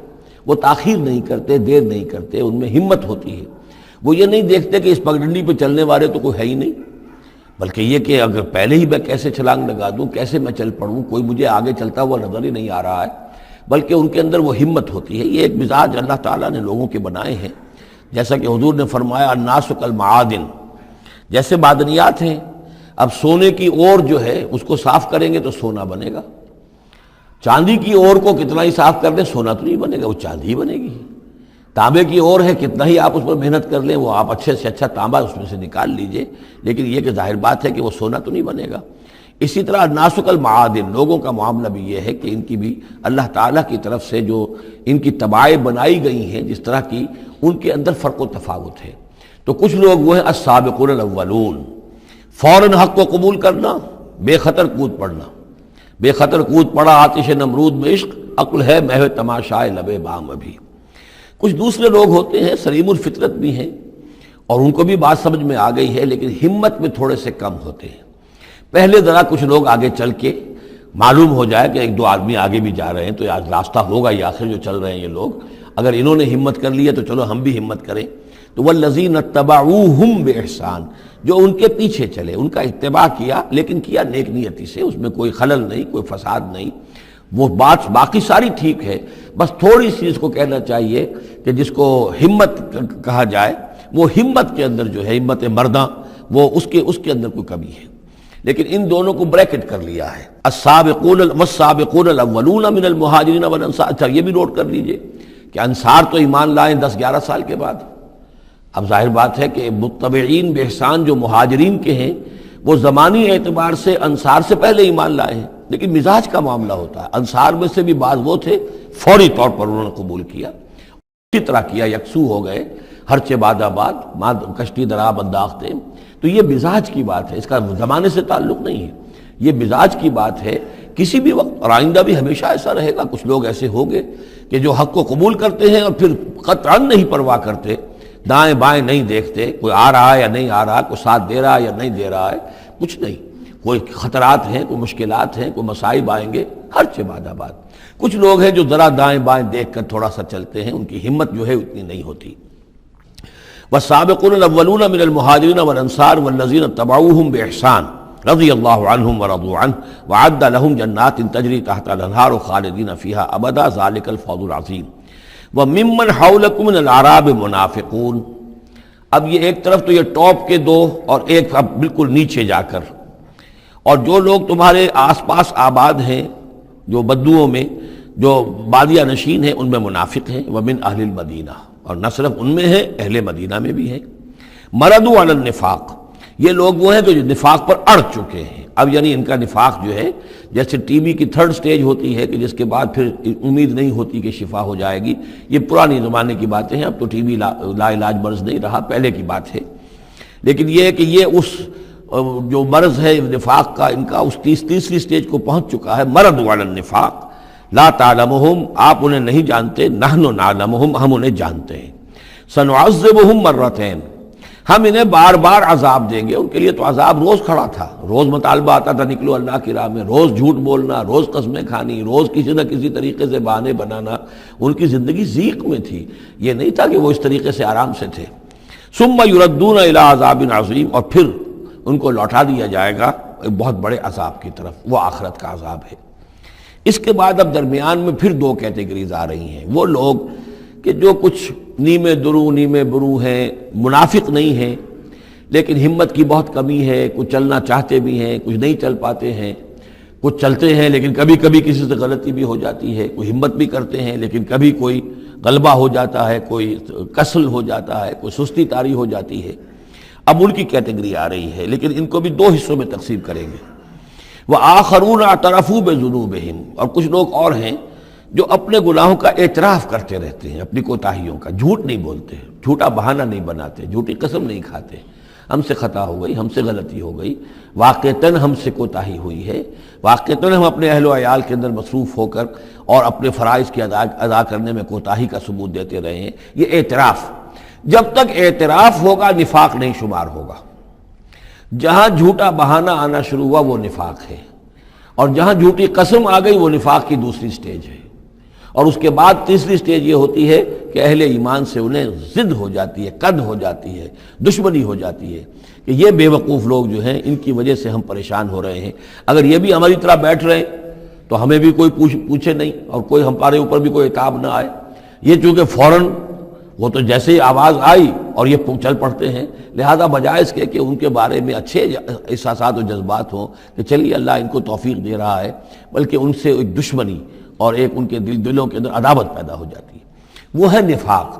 یہ اور کیٹیگری ہے کہ جو نفاق سب سے نیچے کر لیجئے، اور سب سے اوپر وہ دو ہیں، والسابقون الاولون من المہاجرین والانصار والذین اتبعوہم بإحسان۔ اب ان کے درمیان میں یہ دو سٹیجز ہیں۔ وآخرون اعترفوا بذنوبہم، اور کچھ لوگ اور ہیں جنہوں نے اپنی کوتاہیوں کا، اپنی تقصیر کا اعتراف کیا۔ خلطوا عملا صالحا وآخر سیئا، انہوں نے کچھ گڈمٹ کیا ہوا ہے، نیک کام بھی کرتے ہیں، ایثار بھی کرتے ہیں، انفاق بھی کرتے ہیں، لیکن یہ کہ کبھی کوئی غلط کام بھی کر بیٹھتے ہیں، کوئی بری حرکت بھی سرزد ہو جاتی ہے۔ عسى اللہ ان یتوب علیہم، اللہ تعالیٰ امید دلاتا ہے کہ اللہ تعالیٰ ان کی توبہ کو قبول فرمائے گا اور ان کی توبہ جو ہے ان کو توبہ کی توفیق دے گا۔ ان اللہ غفور الرحیم، یقیناً اللہ تعالیٰ غفور اور رحیم ہے۔ اس میں شان نزول کے اعتبار سے ایک روایت بھی ہے، حضرت ابو لبابہ تھے رضی اللہ تعالیٰ عنہ اور ان کے کچھ ساتھی تھے، ان سے غزوہ تبوک کے موقع پر یہ کوتاہی ہو گئی کہ کسل کی وجہ سے اور مال اور دنیا میں اپنے مصروفیات اور مشاغل کی وجہ سے نہیں جا سکے، لیکن یہ ہے کہ ان کو شدید فوراً ہی احساس ہو گیا کہ ان سے تو بہت بڑی غلطی ہوئی ہے، بڑی خطا ہو گئی ہے، بڑی کوتاہی ہوئی ہے، اور اس احساس کی وجہ سے اس درجے ان کو اندر جو ہے ندامت کے جذبات پیدا ہوئے کہ انہوں نے اپنے آپ کو مسجد نبوی کے ستونوں سے باندھ لیا کہ اب حضور ہی آئیں گے اور اگر اعلان فرمائیں گے کہ ہماری توبہ قبول کر لی ہے اللہ تعالیٰ نے اور اپنے دست مبارک سے ہمیں کھولیں گے، تب ہم یہاں سے آزاد ہوں گے، ورنہ ہم یہیں پر اپنی جانیں دے دیں گے، اپنے آپ کو باندھے رکھیں گے ان ستونوں کے ساتھ۔ پھر حضور واپس تشریف لائے ہیں اور یہ آیات جب نازل ہوئیں، عسى اللہ ان یتوب علیہم، اللہ تعالیٰ ان قریب، یا اللہ توقع ہے اللہ ان کی توبہ قبول فرمائے گا، تب حضور نے آ کر انہیں کھولا اور انہیں یہ خوشخبری دی کہ ان کی توبہ جو ہے اللہ نے قبول کر لی ہے۔ یہ وہی بات ہے جو سورہ نساء میں بھی ہم پڑھ چکے ہیں، ثم یتوبون من قریب، وہ لوگ انما التوبۃ علی اللہ للذین یعملون السوء بجہالۃ ثم یتوبون من قریب، فوری طور پر جو ہے انسان کے اندر وہ ایمانی جذبات جو ہیں دوبارہ عود کر آئیں اور وہ فوراً توبہ کرے، تو ایسی توبہ کا قبول کرنا جو ہے اللہ تعالیٰ نے گویا کہ اپنے ذمے واجب ٹھہرایا ہوا ہے۔ البتہ یہ کہ پھر ان کے بارے میں خاص طور پر یہ حکم ہوا خذ من اموالہم صدقۃ۔ روایت میں تو یہ آتا ہے کہ وہ خود بھی لے کر آئے تھے مال، کہ یہ اللہ تعالیٰ کے جو ہماری توبہ قبول کی ہے تو ہم یہ اس کے شکرانے کے طور پر اللہ کی راہ میں یہ مال پیش کرتے ہیں اپنا۔ لیکن یہ کہ یہ قاعدہ کلیہ بھی ہے کہ خذ من اموالہم صدقۃ، جہاں تک منافقین کا معاملہ تھا روک دیا گیا، ان کے اب آپ صدقات قبول نہ کیجئے، اب ان کے نفقات اللہ کے ہاں قبول نہیں ہوں گے۔ لیکن یہ چونکہ ضعفاء ہیں، یہ کمزور ہیں، یہ منافق نہیں ہیں مخلص، کمزور مخلص ہیں، لہذا ان کے لیے کہ ان کے اموال میں سے صدقہ آپ قبول فرما لیجئے۔ خذ من اموالہم صدقۃ تطہرہم وتزکیہم بہا، اس طرح ان کے مال سے صدقہ قبول کرنے کا نتیجہ یہ نکلے گا کہ آپ ان کو پاک کریں گے اور تزکیہ کریں گے ان کا اس صدقے کے ذریعے سے۔ وصلی علیہم، ان کے لیے دعائیں کیجئے۔ ان صلاتک سکن لہم، یقیناً نبی آپ کی دعا جو ہے ان کے حق میں وہ بہت ہی سکون بخش ہے کہ انہیں یہ خیال ہو کہ ہم سے جو خطا ہوئی تھی ہم نے بھی استغفار کیا، توبہ کی ہے، اور اللہ کے رسول بھی ہمارے لیے دعا کر رہے ہیں۔ واللہ سمیع علیم، اور اللہ سب کچھ سننے والا اور جاننے والا ہے۔ الم یعلموا ان اللہ هو یقبل التوبۃ عن عبادہ، کیا وہ نہیں جانتے کہ اللہ تعالیٰ اپنے بندوں کی توبہ قبول فرماتا ہے؟ ویاخذ الصدقات، اللہ تعالیٰ بندوں کے صدقات قبول کرتا ہے، یعنی اللہ کا احسان ہے۔ صدقہ وہ شے ہے، خیرات وہ شے ہے حضور نے اپنے اوپر حرام کی، اپنی اولاد پر حرام کی ہے۔ اللہ تعالیٰ کی وہ شان ہے، وہ الغنی ہے، لیکن وہ کہتا میں تو قبول کرتا ہوں، میرے دین کے لیے تم خرچ کرتے ہو، میرے لیے میری رضا جوئی کے لیے خرچ کرتے ہو، تو میں تو تمہارے صدقات کو قبول کرتا ہوں۔ فرمایا کہ الم یعلموا ان اللہ هو یقبل التوبۃ عن عبادہ ویاخذ الصدقات، وہ صدقات قبول فرما لیتا ہے۔ وان اللہ هو التواب الرحیم، اور وہ تو بہت ہی توبہ کا قبول فرمانے والا اور بہت رحم فرمانے والا ہے۔ وقل اعملوا، لیکن ساتھ ہی آپ ان کو وہی جو کمزور لوگ تھے کہہ دیجئے، یہ بھی کہہ دیجئے اعملوا، اب دیکھو عمل کرو، اب محنت کرو، اثر نو کمر کسو، پہلے سے بڑھ کر اب سرفروشی اور جانفشانی ہونی چاہیے۔ فَسَيَرَى اللَّهُ عَمَلَكُمْ وَرَسُولُهُ، تو آئندہ اللہ بھی اور اس کے رسول بھی تمہارے عمل کو دیکھیں گے، تمہارا رویہ کیا رہتا ہے، تم نے کتنی اصلاح کی ہے، دوبارہ تو نہیں پھر تمہارا قدم پھسل رہا ہے۔ والمومنون، اور اہل ایمان بھی دیکھیں گے۔ وَسَتُرَدُّونَ إِلَىٰ عَالِمِ الْغَيْبِ وَالشَّهَادَةِ، اور پھر وہ وقت آ جائے گا جب تمہیں لوٹا دیا جائے گا اس کی طرف کہ جو کھلے اور چھپے سب چیز کا جاننے والا ہے۔ فَيُنَبِّئُكُم بِمَا كُنتُمْ تَعْمَلُونَ، اور پھر وہ تمہیں بتا دے گا جو کچھ کہ تم کرتے رہے تھے، تمہارے سارے اعمال سامنے آئیں گے۔ فَمَن يَعْمَلْ مِثْقَالَ ذَرَّةٍ خَيْرًا يَرَهُ وَمَن يَعْمَلْ مِثْقَالَ ذَرَّةٍ شَرًّا يَرَهُ، اس کے بعد تو دودھ کا دودھ پانی کا پانی ہو ہی جانا ہے۔ وَآخَرُونَ مُرْجَوْنَ لِأَمْرِ اللَّهِ، اب یہ اس ضعفاء میں سے ایک سیکنڈ کیٹیگری ہے۔ یہ سیکنڈ کیٹیگری وہ ہے کہ جو اس میں 3 اصحاب ہیں، اور ان میں خاص طور پر کعب ابن مالک رضی اللہ تعالیٰ عنہ انصاری صحابی، ان کی طویل ترین حدیث جو ہے بخاری شریف میں آئی ہے، جنہوں نے سارا یہ واقعہ درج کیا ہے۔ مولانا مودودی نے تفہیم القرآن میں بھی وہ پوری نقل کی ہوئی ہے، تو اس لیے حدیث کی کتاب کا ملنا شاید آپ کے لیے مشکل ہو، لیکن یہ کہ تفہیم القرآن عام طور پر مل جاتی ہے، تو وہاں وہ واقعتاً سبق آموز ہے بہت، کہ وہ پورا معاشرہ کیا تھا، کیا تعلقات تھے حضور کے اور صحابہ کے۔ اب حضور سزا دے رہے تھے تو کس طور سے دے رہے تھے، جن کو سزا دی جا رہی تھی ان کے احساسات کیا تھے، معاشرے میں جو لوگ تھے جن کو سزا دی گئی تھی ان کے جو رشتہ دار تھے، یہاں تک کہ ان کی بیویاں، ان کا کیا طرز عمل تھا۔ تو یہ ایک جو اسلامی معاشرہ ہونا چاہیے صحیح معنی میں، اور جماعتی زندگی، دینی جماعتی زندگی جس پر ہونی چاہیے، اس کی بہترین تصویر ہے کہ جو اس طویل حدیث میں آئی ہے۔ یہ 3 حضرات ایسے تھے کہ جن کے ساتھ معاملہ وہی ہوا کہ یہ بھی کوئی ڈھیل دیتے رہے، اچھا چلیں گے، کل چلے جائیں گے۔ حضرت کعب ابن مالک فرماتے ہیں کہ میں ان دنوں بہت ہی صحت مند بھی تھا، میرے پاس مال بھی بہت تھا، میرے پاس جو اونٹنی تھی وہ بھی بہت تگڑی تھی، اور میں نے کہا چند دن اور حضور تو چلیں گے 30,000 کا لشکر لے کر، تو ظاہر بات ہے رفتار جو ہے کم ہوگی، تم ابھی اور گھر میں ٹھنڈی چھاؤں جو ہے گھر کی اور اپنے باغ کی اور اپنے جو ہے آرام کر لو، پھر تیزی کے ساتھ دوڑتے ہوئے جا کے حضور سے مل جانا۔ اب شیطان جو ہے اسی طریقے سے تعویق کراتا ہے، تاخیر کراتا ہے، تاکہ یہ کہ پھر ہوتے ہوتے اچانک ایک دن محسوس ہوا کہ اب تو چاہے میں کتنا ہی تیز دوڑوں میں حضور سے نہیں مل سکتا، بس وہ ہاتھ پاؤں ڈھیلے پڑ گئے۔ لیکن یہ کہ اس کے بعد بھی جب حضور صلی اللہ علیہ وسلم تشریف لائے ہیں اس وقت تک بھی انہوں نے خود کوئی اقدام نہیں کیا اپنی توبہ کا، بلکہ یہ کہ حضور نے جب بلا کے لوگوں سے باز پرس کرنی شروع کی ہے تو جو منافق آتے تھے وہ قسمیں کھا جاتے تھے، حضور کسی کی بات مان لیتے تھے، جو بھی تھی بات، جب ان کی باری آئی تو حضور مسکرائے حضور کو معلوم تھا کہ یہ ظاہر بات ہے کہ کعب ابن مالک جو ہے منافقین میں سے نہیں ہے۔ فرمائیے آپ کا مسئلہ کیا ہوا تھا؟ انہوں نے صاف کہہ دیا کہ حضور یہ لوگ جو جھوٹی قسمیں کھا کھا کر بچ گئے ہیں آپ کے ہاں سے، مجھے بھی اللہ نے زبان دی ہے، میں بھی بہت سے جھوٹی باتیں بھی کہہ سکتا ہوں، لیکن صحیح بات یہ کہ کوئی عذر نہیں ہے میرے پاس۔ میں جتنا ان دنوں صحت مند تھا اتنا کبھی صحت مند نہیں تھا، جتنا ان دنوں غنی تھا اتنا کبھی غنی نہیں تھا، میرے پاس کوئی عذر نہیں ہے سوائے اس کے کہ شیطان مجھے ورغلاتا رہا۔ تو حضور کو نے پھر ان کو، اور ان کے ساتھ 2 اور ساتھی تھے، ایسے 3 کا معاملہ یہ تھا، تو انہیں ایک سزا دی گئی، اور سزا مقاطعے کی تھی، سوشل بائیکاٹ، کوئی ان سے بات نہ کرے۔ وہ ان کے اوپر 50 دن جو گزرے ہیں، گھر میں ان کی بیوی ان سے بات کرنے کو تیار نہیں ہے۔ پوچھا گیا کہ میں بیوی یہاں پر میں رکھوں یا نہ رکھوں؟ بیوی نے آ کر کہا بوڑھے آدمی ہیں، کوئی ان کی خدمت کرنے والا نہیں ہے کہ رہ سکتی ہو، لیکن شاید انہوں نے بعد میں اپنی بیوی کو بھی بھیج دیا تھا، اس لیے کہ کسی کے پاس جاتے تھے کہ اللہ کے بندے تمہیں تو معلوم ہے کہ میں منافق نہیں ہوں، میں مسلم ہوں، اور تم مجھ سے بات نہیں کرتے ہو، تو وہ جواب دیتے تھے مسلمان اللہ و رسولہ عالم، اللہ اور اس کے رسول کو زیادہ بہتر معلوم ہے، اور منہ موڑ کر چلے جاتے تھے۔ تو یہ وہاں کا معاشرہ جو ہے اس کے اندر جو نظم تھا، ضبط تھا کہ ہمارے نبی نے چونکہ انہیں سزا دی ہے لہذا اب ان سے کوئی کلام نہیں کرے گا۔ اسی میں وہ واقعہ بھی پیش آیا، چونکہ 50 دن کا لمبا معاملہ تھا کہ ملک غسان کا جو ہے ان کے پاس ایک آ گیا ایلچی، اور اس کا خط اس نے دیا، اور اس میں یہ لکھا ہوا تھا کہ ہمیں معلوم ہوا تمہارے ساتھی تم پر بڑا ظلم کر رہے ہیں، تمہارے صاحب جو ہے یعنی حضور صلی اللہ علیہ وسلم، تم تو بڑے شریف آدمی ہو اور تم بڑے اپنی قوم کے جو ہے وہ بہت سربراہ لوگوں میں سے ہو، تم ایسے تو نہیں ہو کہ تم اس طرح ذلیل کیا جائے، تم ہمارے پاس آؤ، ہم تمہیں اپنے یعنی اونچے درجے دیں گے اپنے دربار میں۔ تو انہوں نے کہا یہ اور مصیبت آئی، اور وہ خط لے کر پھاڑا اور تنور کے اندر پھینک دیا، ورنہ یہ کہ اگر ذرا سی بھی کوئی کمزوری ہوتی تو یہ کہ اس شیطان نے اس کمزوری کو ایکسپلائٹ کرنے کا بھی اتنا بڑا جو ہے داؤ کھیلا تھا۔ بہرحال ان کا ذکر ہے یہ۔ وآخرون مرجون لامر اللہ، اور کچھ اور ہیں کہ جن کے معاملے کو مؤخر کر دیا گیا ہے اللہ کے حکم سے، اما یعذبہم، اللہ چاہے گا تو انہیں عذاب دے گا، واما یتوب علیہم، اور چاہے گا تو ان کو بھی توبہ کی توفیق دے گا یا ان کی توبہ قبول فرما لے گا، واللہ علیم حکیم، اور اللہ علیم اور حکیم ہے۔ ان کا ذکر جو ہے پھر بعد میں آئے گا، کچھ عرصے کے بعد گویا کہ وہ آیات نازل ہوئی کہ جن میں ان کی توبہ بھی بعد میں قبول ہو گئی، لیکن 50 دن کا بڑا سخت سوشل بائیکاٹ۔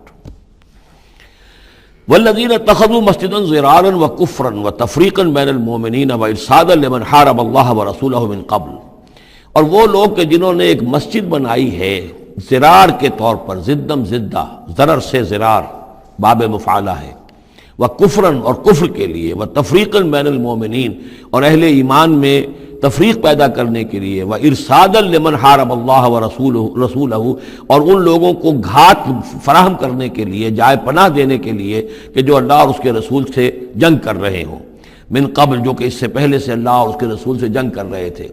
یہ مسجد ضرار بنائی تھی منافقین نے مدینہ کے اندر، اور مسجد قباء کے قریب کے علاقے ہی میں تھی یہ، اور یہ اصل میں اس کے پیچھے ایک شخص تھا ابو عامر راہب، خزرج کا یہ شخص تھا، اور یہ شخص بھی ویسے بڑا عالم شخص تھا، اور یہ عیسائی ہو گیا تھا اور راہب ہو گیا تھا، جیسے کہ ورقہ ابن نوفل تھے، وہ قرشی تھے، لیکن وہ بھی ان کی طبیعت سلیم تھی، عقل سلیم اور فطرت سلیمہ کی روشنی میں انہوں نے بھی اس وقت پھر بت پرستی چھوڑ کر اور عیسائیت اختیار کر لی تھی۔ کان یکتب التوراۃ بالعبرانیہ، اور اتنے بڑے عالم تھے کہ تورات عبرانی زبان میں لکھا کرتے تھے۔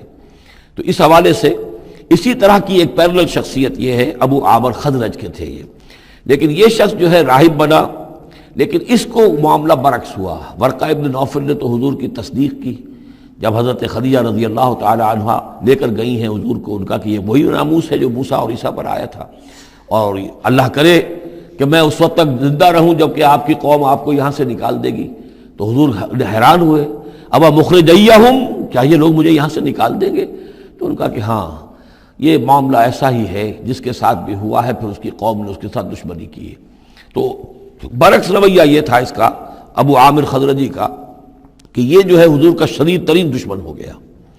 بدر کی شکست جب ہو گئی کفار کو، تو پھر یہ مکے ہی میں جا کر آباد ہو گیا، اور وہاں یہ سازش کرتا رہا، اور جو فوج جو ابو سفیان لے کر آئے احد میں، اس کے پیچھے بھی اس کی سازش کار فرما تھی، اور احد میں ساتھ آیا مشرکین کے، اور وہاں آ کر اس نے مسلمانوں کے جب لشکر آمنے سامنے ہوئے تھے دامن احد میں، تو اس نے باہر نکل کر تقریر کی تھی انصار مدینہ پر جو بھی اثرات اس کے تھے، قدیم کے نیک آدمی تھا، عالم آدمی تھا، زاہد آدمی تھا، راہب تھا، تو اس حوالے سے اس نے چاہا تھا کہ انصار کو برگشتہ کریں محمد رسول اللہ صلی اللہ علیہ وسلم سے کہ وہ علیحدہ ہو جائیں، لیکن اس کی کوئی چال چلی نہیں تھی، کامیاب نہیں ہو پائی تھی۔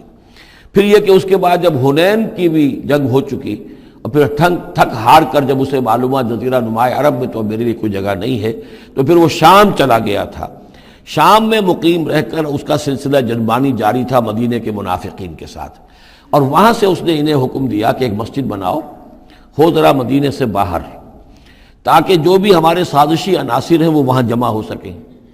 یہ آپ کہیں گے مسجد ہے، یہ تو ہم مسجد میں نماز پڑھنے کے لیے جمع ہوتے ہیں، اور چونکہ مدینے سے ذرا باہر ہوگی لہذا اس کی خبریں بھی عام طور پر لوگوں کو نہیں ملیں گی، باہر سے کوئی پیغام مجھے بھیجنا ہوگا میں وہاں پہنچا دوں گا، تو نام اس کا مسجد رکھا گیا، اصل میں وہ فتنے کا ایک مرکز تھا جو تعبیر کیا گیا۔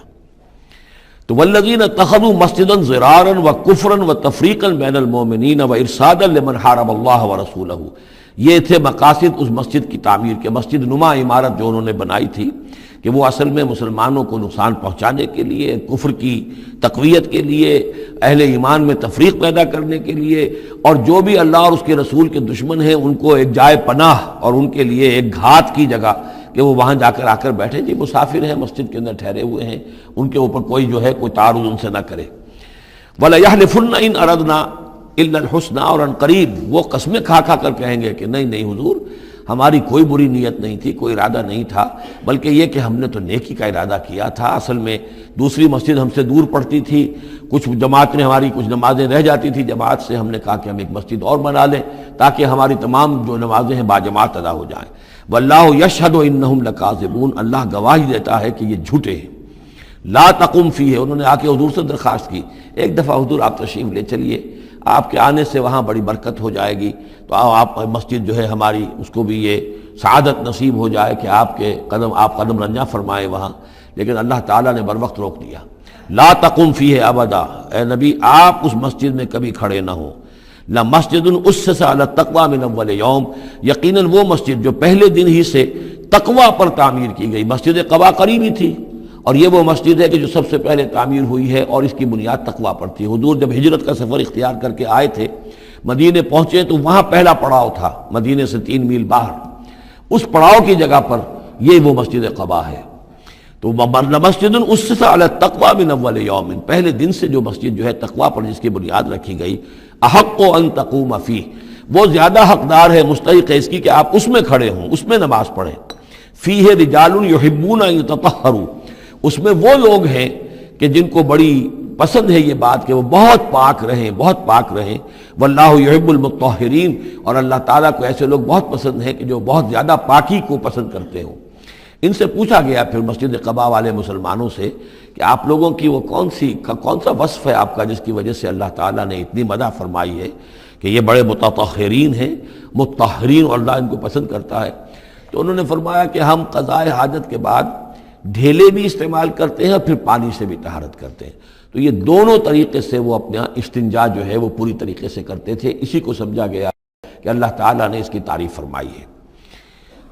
فیہ رجال یحبون ان یتطہروا واللہ یحب المطہرین، افمن اسس بنیانہ علی تقوی من اللہ ورضوان، تو کیا بھلا وہ کہ جس نے اپنی بنیاد رکھی ہو اپنی عمارت کی تقوی پر اللہ کی طرف سے اور اس کی رضا پر، وہ بہتر ہے ام من اسس بنیانہ، یا وہ کہ جس نے اپنی تعبیر کی بنیاد رکھی ہے علی شفا جرف ہار، ایک ایسی کھائی کے کنارے پر جس کا کنارہ گرا چاہتا ہے، فنہار بہ فی نار جہنم، تو پھر وہ اس کو لے کر گر گیا نار جہنم میں۔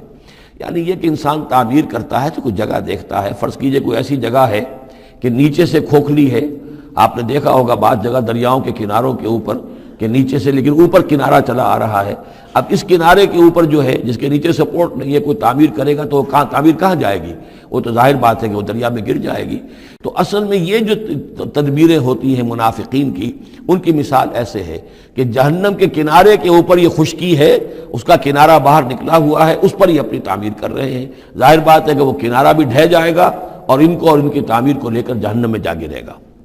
واللہ لا یہدی القوم الظالمین، اور اللہ تعالیٰ ایسے ظالم لوگوں کو راہیاب نہیں کرتا۔ لا یزال بنیانہم الذی بنوا ریبۃ فی قلوبہم، یہ عمارت جو انہوں نے بنائی ہے، یعنی یہ جو بھی منافقت کی عمارت انہوں نے تعمیر کی ہے اور تانا بانا بنا ہے، یہ عمارت جو انہوں نے بنائی ہے اب رہے گی ان کے دلوں میں، شکوک و شبہات پیدا کیے رکھے گی، الا ان تقطع قلوبہم، الا یہ کہ ان کے دل کے ٹکڑے کر دیے جائیں۔ اس کو یوں سمجھیے کہ اگر فرض کیجئے کسی کے جسم میں کینسر بہت پھیل گیا ہو تو ظاہر بات ہے آپریشن نہیں ہو سکتا، کیا کریں گے آپ؟ پورے جسم کے ٹکڑے کر دیں گے؟ وہ تو اس ٹیشو میں بھی ہے، اس ٹیشو میں بھی ہے، اس ٹیشو میں بھی ہے، وہاں بھی پہنچ گیا، یہاں بھی پہنچ گیا ہے، اب ممکن نہیں۔ تو اسی طریقے سے ان کے دلوں کے اندر اس کی جڑیں اتنی گہری جا چکی ہیں منافقت کی کہ ان کے دلوں سے منافقت کی جڑیں نکل ہی نہیں سکتی، الا یہ کہ دل کے ٹکڑے ٹکڑے کر دیے جائیں، دل ریشہ ریشہ کر دیا جائے تو آپ جڑیں نکال لیں، ورنہ اس کے بغیر ممکن نہیں ہے۔ یعنی اس درجے راسخ ہو چکے ہیں۔ لا یزال بنیانہم الذی بنوا ریبۃ فی قلوبہم الا ان تقطع قلوبہم واللہ علیم حکیم، اللہ تعالی علیم اور حکیم ہے۔ ان اللہ اشتری من المؤمنین انفسہم واموالہم بان لہم الجنہ، یہ دو آیات پھر بہت اہم آ گئی ہیں۔ یقیناً اللہ نے خرید لی ہے اہل ایمان سے ان کی جانیں بھی اور ان کے مال بھی، اس قیمت پر کہ ان کے لیے جنت ہے۔ یقاتلون فی سبیل اللہ، یہ ہے بیع و شراء جو ایک صاحب ایمان کی اللہ کے ساتھ ہو جاتی ہے۔ ان اللہ اشتری، صاحب ایمان بیچتا ہے، اللہ خریدتا ہے۔ ان اللہ اشتری من المؤمنین انفسہم واموالہم بان لہم الجنہ یقاتلون فی سبیل اللہ، وہ جنگ کرتے ہیں اللہ کی راہ میں، فیقتلون ویقتلون، تو قتل کرتے بھی ہیں، قتل ہوتے بھی ہیں۔ 70 قتل کر دیے انہوں نے قرشی میدان بدر میں، 70 شہید ہو گئے دامن احد میں۔ وعد اللہ علیہ حقا، وعدن علیہ حقا، یہ وعدہ اللہ کے ذمے ہے، ثابت ہے، پختہ ہے، قائم ہے، یعنی جنت انہیں اللہ دے کر رہے گا۔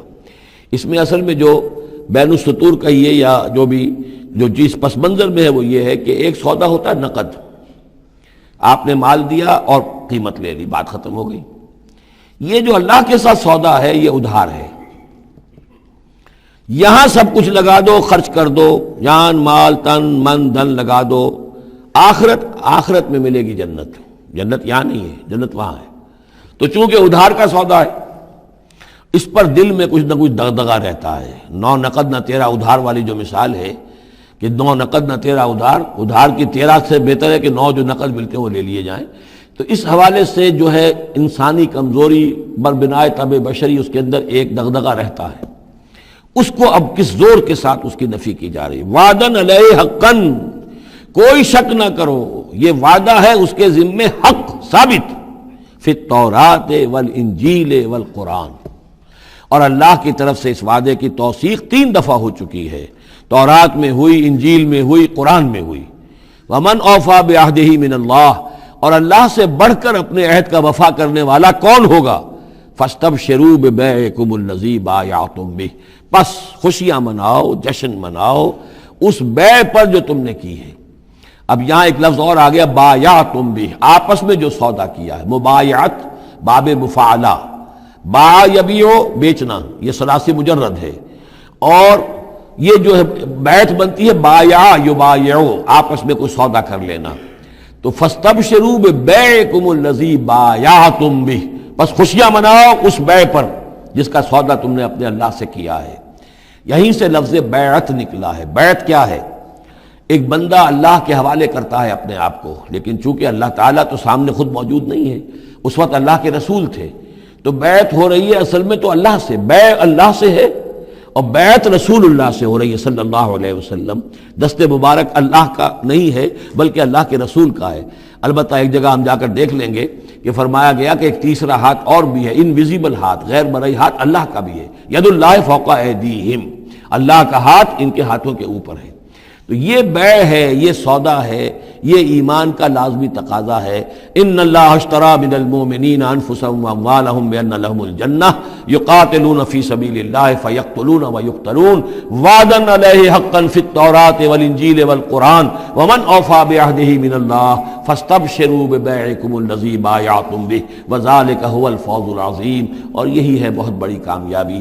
اللہ تعالی ہم میں سے ہر ایک کو یہ توفیق دے کہ اللہ کے ساتھ یہ بیع و شراء ہم کریں، اللہ کے ساتھ سودا کریں اور اللہ تعالیٰ کے ہاتھ اپنی جانیں اور مال بیچ دیں۔ اب اس کا جو ظہور ہوگا انسانی شخصیت میں وہ کیا ہے؟ یہ آیت بھی بڑی ہی گمبھیر اور بڑی جامع آیت ہے، بہت جامع آیت ہے۔ اس میں 9 الفاظ آئے ہیں: التائبون العابدون الحامدون السائحون الراکعون الساجدون الآمرون بالمعروف والناہون عن المنکر والحافظون لحدود اللہ وبشر المؤمنین۔ توبہ کرنے والے، اللہ کی پرستش اور بندگی کرنے والے، اللہ کی حمد اور تعریف کرنے والے، دنیاوی آسائشوں سے لا تعلق رہنے والے، سائحون پچھلے زمانے میں ہوتا تھا بن باس لینے والے، چلے جانے والے، شہروں کو چھوڑ کر چلے جاتے تھے لوگ جنگلوں کے اندر، لیکن ہمارے ہاں اسلام میں اب سیاحت نہیں رہی ہے، راہبانیت ختم کر دی گئی ہے۔ البتہ روزے داروں پر اطلاق ہوتا ہے، مہاجرین پر، مجاہدین پر جو اللہ کی راہ میں نکلے ہوتے ہیں وہ بھی گویا کہ ان کے مشابہ ہو جاتے۔ لا رہبانیت فی الاسلام الا الصوم، لا رہبانیت فی الاسلام الا الجہاد فی سبیل اللہ۔ الراکعون رکوع کرنے والے، الساجدون سجدہ کرنے والے، اور پھر 3 الفاظ وہ ہیں کہ جو ایک عملی جد و جہد، باقی سارے اوصاف تو اپنے ہیں، ذاتی ہیں، لیکن اس سے جو متعدی ہونا ہے، معاشرے کے ساتھ انہیں جو معاملہ کرنا ہے، جو بھی اب اس دعوت و تحریک کے لیے جو عمل کرنا ہے، الآمرون بالمعروف نیکی کا حکم دینے والے، والناہون عن المنکر بدی سے روکنے والے، اور سب سے زیادہ جامع لفظ آیا حافظون لحدود اللہ، اللہ کے حدود کی حفاظت کرنے والے، گویا کہ خدائی فوجدار بن کر کھڑے ہو جانے والے کہ یہ اللہ کے حدود ہیں، ہم پامال نہیں کرنے دیں گے، ہم انہیں توڑنے نہیں دیں گے۔ یہ ہے وہ در حقیقت کے جو منہج انقلاب نبوی کے ضمن میں اس دور میں جو ایک اجتہاد کی ایک ضرورت ہے کہ جو بھی آخری مرحلہ ہوگا جبکہ وہ سارے مراحل طے ہو چکے ہوں تو اس میں نہی عن المنکر بالید، کہ ہم حدود اللہ کو اب نہیں ٹوٹنے دیں گے اور ہم پوری طاقت کے ساتھ حفاظت کریں گے اللہ کی حدود کی، اور جو بھی منکرات ہیں ان کو روکیں گے۔ وبشر المؤمنین، اور اے نبی ان اہل ایمان کو آپ بشارت دے دیجئے، اللہم ربنا اجعلنا منہم۔ ما کان للنبی والذین آمنوا ان یستغفروا للمشرکین ولو کانوا اولی قربی، اور یہ نبی کے لیے اور نہ ہی اہل ایمان کے لیے یہ روا ہے کہ وہ استغفار کریں، بخشش چاہیں مشرکین کے لیے، خواہ وہ ان کے قرابت دار ہوں، ولو کانوا اولی قربی من بعد ما تبین لہم، اس کے بعد کہ ان کے لیے یہ بات واضح ہو چکی ہو انہم اصحاب الجحیم، کہ وہ لوگ جہنمی ہیں۔ وما کان استغفار ابراہیم لابیہ الا عن موعدۃ وعدہا ایاہ، اور نہیں تھا استغفار کرنا ابراہیم کا اپنے والد کے حق میں مگر ایک وعدے کی بنیاد پر کہ جو انہوں نے اس سے کیا تھا جب گھر سے نکالا ہے باپ نے، یہ ہم سورہ مریم میں پڑھیں گے، تو اس وقت وعدہ کر کے نکلے تھے ساستغفر لک ربی انہ کان بی حفیہ، وہ وعدہ نبھاتے رہے، اور وہ نبھاتے اس لیے رہے کہ امید تھی کہ جب تک وہ زندہ تھا باپ کہ شاید اللہ تعالیٰ اس کو ہدایت دے دے اور یہ ایمان پر آ جائے، لیکن جب اس کی موت واقع ہو گئی تو انہوں نے استغفار بند کر دیا، اس لیے کہ اب ثابت ہو گیا کہ وہ در حقیقت کفر کے اوپر اڑا رہا، اور موت جب واقع ہو گئی تو اب تو توبہ کا دروازہ بند ہو چکا۔ فلما تبین لہ انہ عدو للہ، اور جب ان پر یہ بات روشن ہو گئی، واضح ہو گئی کہ وہ تو اللہ کا دشمن ہے، تبرأ منہ، تو ان سے تبری کیا، ان سے اعلان بیزاری کر دیا۔ ان ابراہیم لأواہ حلیم، یقیناً ابراہیم تو بہت نرم دل تھے اور بہت ہی حلیم الطبع تھے۔ وما کان اللہ لیضل قوما بعد اذ ھداھم، اور یہ اللہ کی شان نہیں ہے، اللہ کا یہ طریقہ نہیں ہے کہ وہ کسی قوم کو گمراہ کر دے اس کے بعد کہ انہیں ہدایت دی ہو، حتیٰ یبین لہم ما یتقون، جب تک کہ واضح نہ کر دے جس چیز سے بچنا چاہیے۔ یعنی جب تک یہ آیت قرآن میں نہیں اتری تھی، اگر کسی مسلمان نے اپنے کسی مشرک باپ یا ماں کے لیے دعا کی ہے تو اللہ نے اس کے لیے معافی کا اعلان کر دیا کہ چونکہ اس بات سے ابھی تک تمہیں آگاہ نہیں کیا گیا تھا کہ اہل ایمان کے لیے روا نہیں ہے کہ مشرکین کے لیے استغفار کریں، تو جب تک یہ حکم نہیں آ گیا تھا جو بھی اگر کسی نے کیا ہے تو اللہ تعالیٰ اس پر کوئی باس پرس نہیں کرے گا۔ ما کان اللہ لیضل قوما بعد اذ ھداھم حتیٰ یبین لہم ما یتقون، جب تک کہ واضح نہ کر دیا جائے کہ ان چیزوں سے آپ کو بچنا ہے۔ ان اللہ بکل شیء علیم، یقیناً اللہ تعالیٰ ہر شے کا جاننے والا ہے۔ ان اللہ لہ ملک السماوات والارض، یقیناً اللہ ہی کے لیے ہے آسمانوں اور زمین کی بادشاہی، یحیی و یمیت، وہی زندہ رکھتا ہے، وہی موت وارد کرتا ہے۔ ما لکم من دون اللہ من ولی ولا نصیر، اور تمہارے لیے کوئی نہیں ہے، کوئی نہ حمایتی اور نہ کوئی مددگار اللہ کے سوا۔ لقد تاب اللہ علی النبی والمہاجرین والانصار، اللہ تعالیٰ مہربان ہوا، شفقت فرمائی اللہ تعالیٰ نے اپنے نبی پر بھی صلی اللہ علیہ وسلم، والمہاجرین اور مہاجرین پر، والانصار اور انصار پر، الذین اتبعوہ فی ساعۃ العسرۃ، جنہوں نے ان کا ساتھ دیا، ان کی پیروی کی، ان کا اتباع کیا بڑی مشکل وقت میں۔ یہ اسرہ جو ہے اس کو کہا جاتا ہے تبوک کو جیش الاسرہ، بہت ہی تنگی تھی، راشن کی بہت کمی تھی، بھوک کا معاملہ، قحط کا معاملہ، بہت سخت آزمائش تھی جو اللہ تعالیٰ نے اس وقت مسلمانوں کی ہے۔ لیکن جن لوگوں نے ساتھ دیا، ثابت قدم رہے، ان کے لیے اب یہ کہ اللہ تعالیٰ کی طرف سے اعلان عام ہو رہا ہے، لقد تاب اللہ علی النبی والمہاجرین والانصار الذین اتبعوہ فی ساعۃ العسرۃ من بعد ما کاد یزیغ قلوب فریق منہم، اس کے بعد کہ ان میں سے ایک گروہ کے دل میں کچھ کجی آنے بھی لگی تھی، پر بنائے طبع بشری کہیں نہ کہیں کچھ نہ کچھ کمزوری، جیسے کہ غزوہ احد میں بھی بنو حارثہ اور بنو سلمہ کے بارے میں عارضی طور پر تھوڑی سی کمزوری آ گئی تھی۔ ثم تاب علیہم، پھر اللہ تعالیٰ نے ان پر توجہ فرمائی، عنایت فرمائی، انہ بہم رؤوف الرحیم، یقیناً وہ ان کے حق میں بہت مہربان ہے، رحم فرمانے والا۔ وعلی الثلاثۃ الذین خلفوا، اور اب یہ اعلان ہو گیا ان تین کے بارے میں بھی جن کا کہ معاملہ مؤخر کر دیا گیا تھا، اور وہ تین کعب ابن مالک اور ان کے ساتھ اور بھی ہلال ابن امیہ اور مرارہ ابن ربیع رضی اللہ تعالیٰ عنہم اجمعین، یہ تین صحابہ تھے انصاری۔ وعلی الثلاثۃ الذین خلفوا، اور ان لوگوں پر بھی وہ جو تین کہ جن کا معاملہ ذرا پیچھے ڈال دیا گیا تھا، مؤخر کر دیا گیا تھا، ان پر بھی اللہ نے توبہ فرمائی، یعنی اللہ نے توبہ قبول فرمائی۔ حتیٰ اذا ضاقت علیہم الارض بما رحبت، یہاں تک کہ جب زمین ان پر اپنی تمام کشادگی کے باوجود تنگ پڑ گئی، وضاقت علیہم انفسہم، اور ان پر اپنی جانیں جو ہے بھاری ہو گئیں، وظنوا ان لا ملجا من اللہ الا الیہ، اور انہیں یقین ہو گیا کہ اللہ تعالیٰ سے بچ کر جا کر کوئی اور پناہ گاہ ہے ہی نہیں سوائے اس کے کہ اسی کی جناب میں آ کر پناہ لی جائے۔ لا ملجا من اللہ الا الیہ، جیسے یہ کہ کوئی بچے کو اگر ماں مارتی ہے تو بچہ پھر لپکتا ہے ماں کی طرف، لپٹتا ہے ماں سے، جائے کہاں؟ ظاہر بات ہے کہ مار رہی ہے ماں، لیکن وہ پھر لپٹ رہا ہے ماں کے ساتھ۔ اسی طرح لا ملجا من اللہ الا الیہ، اللہ تعالیٰ کی طرف سے اگر کوئی سختی بھی آئے، سزا بھی آئے، تو آخر بھاگے جائیں کہاں؟ اللہ ہی کی جناب میں پھر پناہ لینی ہے۔ نہ کہیں جہاں میں کما ملی جو اما ملی، تو کہاں ملی میرے جرم خانہ خراب کو تیرے عفو بندہ نواز میں۔ ثم تاب علیہم لیتوبوا، تو اللہ تعالیٰ نے ان کی توبہ قبول فرمائی تاکہ وہ بھی دوبارہ متوجہ ہو جائیں اور اپنی جو بھی کمزوریاں تھیں ان کو رفع کریں۔ ان اللہ هو التواب الرحیم، یقیناً اللہ تعالیٰ تواب ہے اور رحیم ہے۔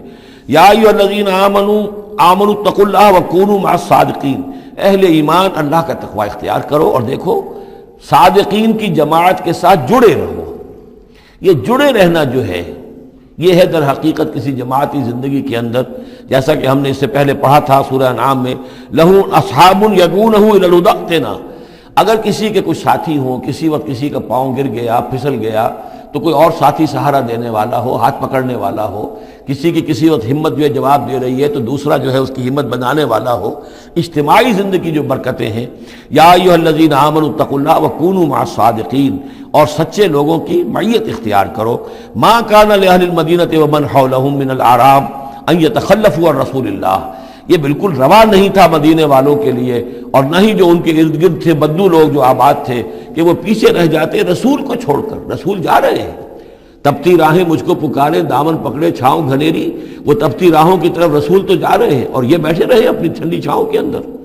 وَلَا يَرْغَبُوا بِأَنفُسِهِمْ عَن نَفْسِهِ، اور نہ ان کے لیے یہ روا تھا کہ وہ نبی کی جان سے بڑھ کر اپنی جان کی فکر کرتے، اپنی جان کی پرواہ کرتے، اپنی آسائش اور اپنی حفاظت اور اپنی عافیت جو ہے اس کی فکر کرتے۔ ذَلِكَ بِأَنَّهُمْ لَا يُصِيبُهُمْ ظَمَأٌ، یہ اس لیے کہ انہیں نہ تو آتی کوئی بھوک پیاس لگتی، ولا نصب، نہ کوئی ان کے اوپر تکان طاری ہوتی، ولا مخمصۃ، نہ کبھی انہیں فاقے کی تکلیف گوارا کرنا پڑتی فی سبیل اللہ، اللہ کے راہ میں، ولا یطعون موطئا، اور نہ ہی وہ قدم رکھتے کسی جگہ پر یغیظ الکفار، جس سے کہ کفار کو جو ہے کے دلوں میں آگ لگے، ولا ینالون من عدو نیلا، اور نہ وہ لیتے اپنے دشمن سے کچھ بھی، کوئی بازی حاصل کرتے، کچھ پاتے، کچھ اس سے فتح حاصل کرتے، الا کتب لهم به عمل صالح، مگر یہ کہ ہر اس فعل کے ساتھ ساتھ ان کے اعمال میں عمل صالح نیکیوں کا اندراج ہوتا رہتا۔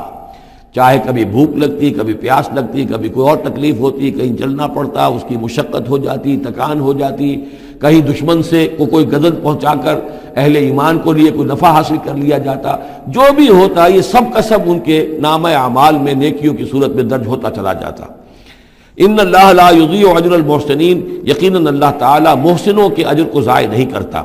ولا ينفقون نفقة صغیرة ولا کبیرة، اور نہ ہی وہ خرچ کرتے کوئی نفقہ، کوئی انفاق، چھوٹا ہو یا بڑا۔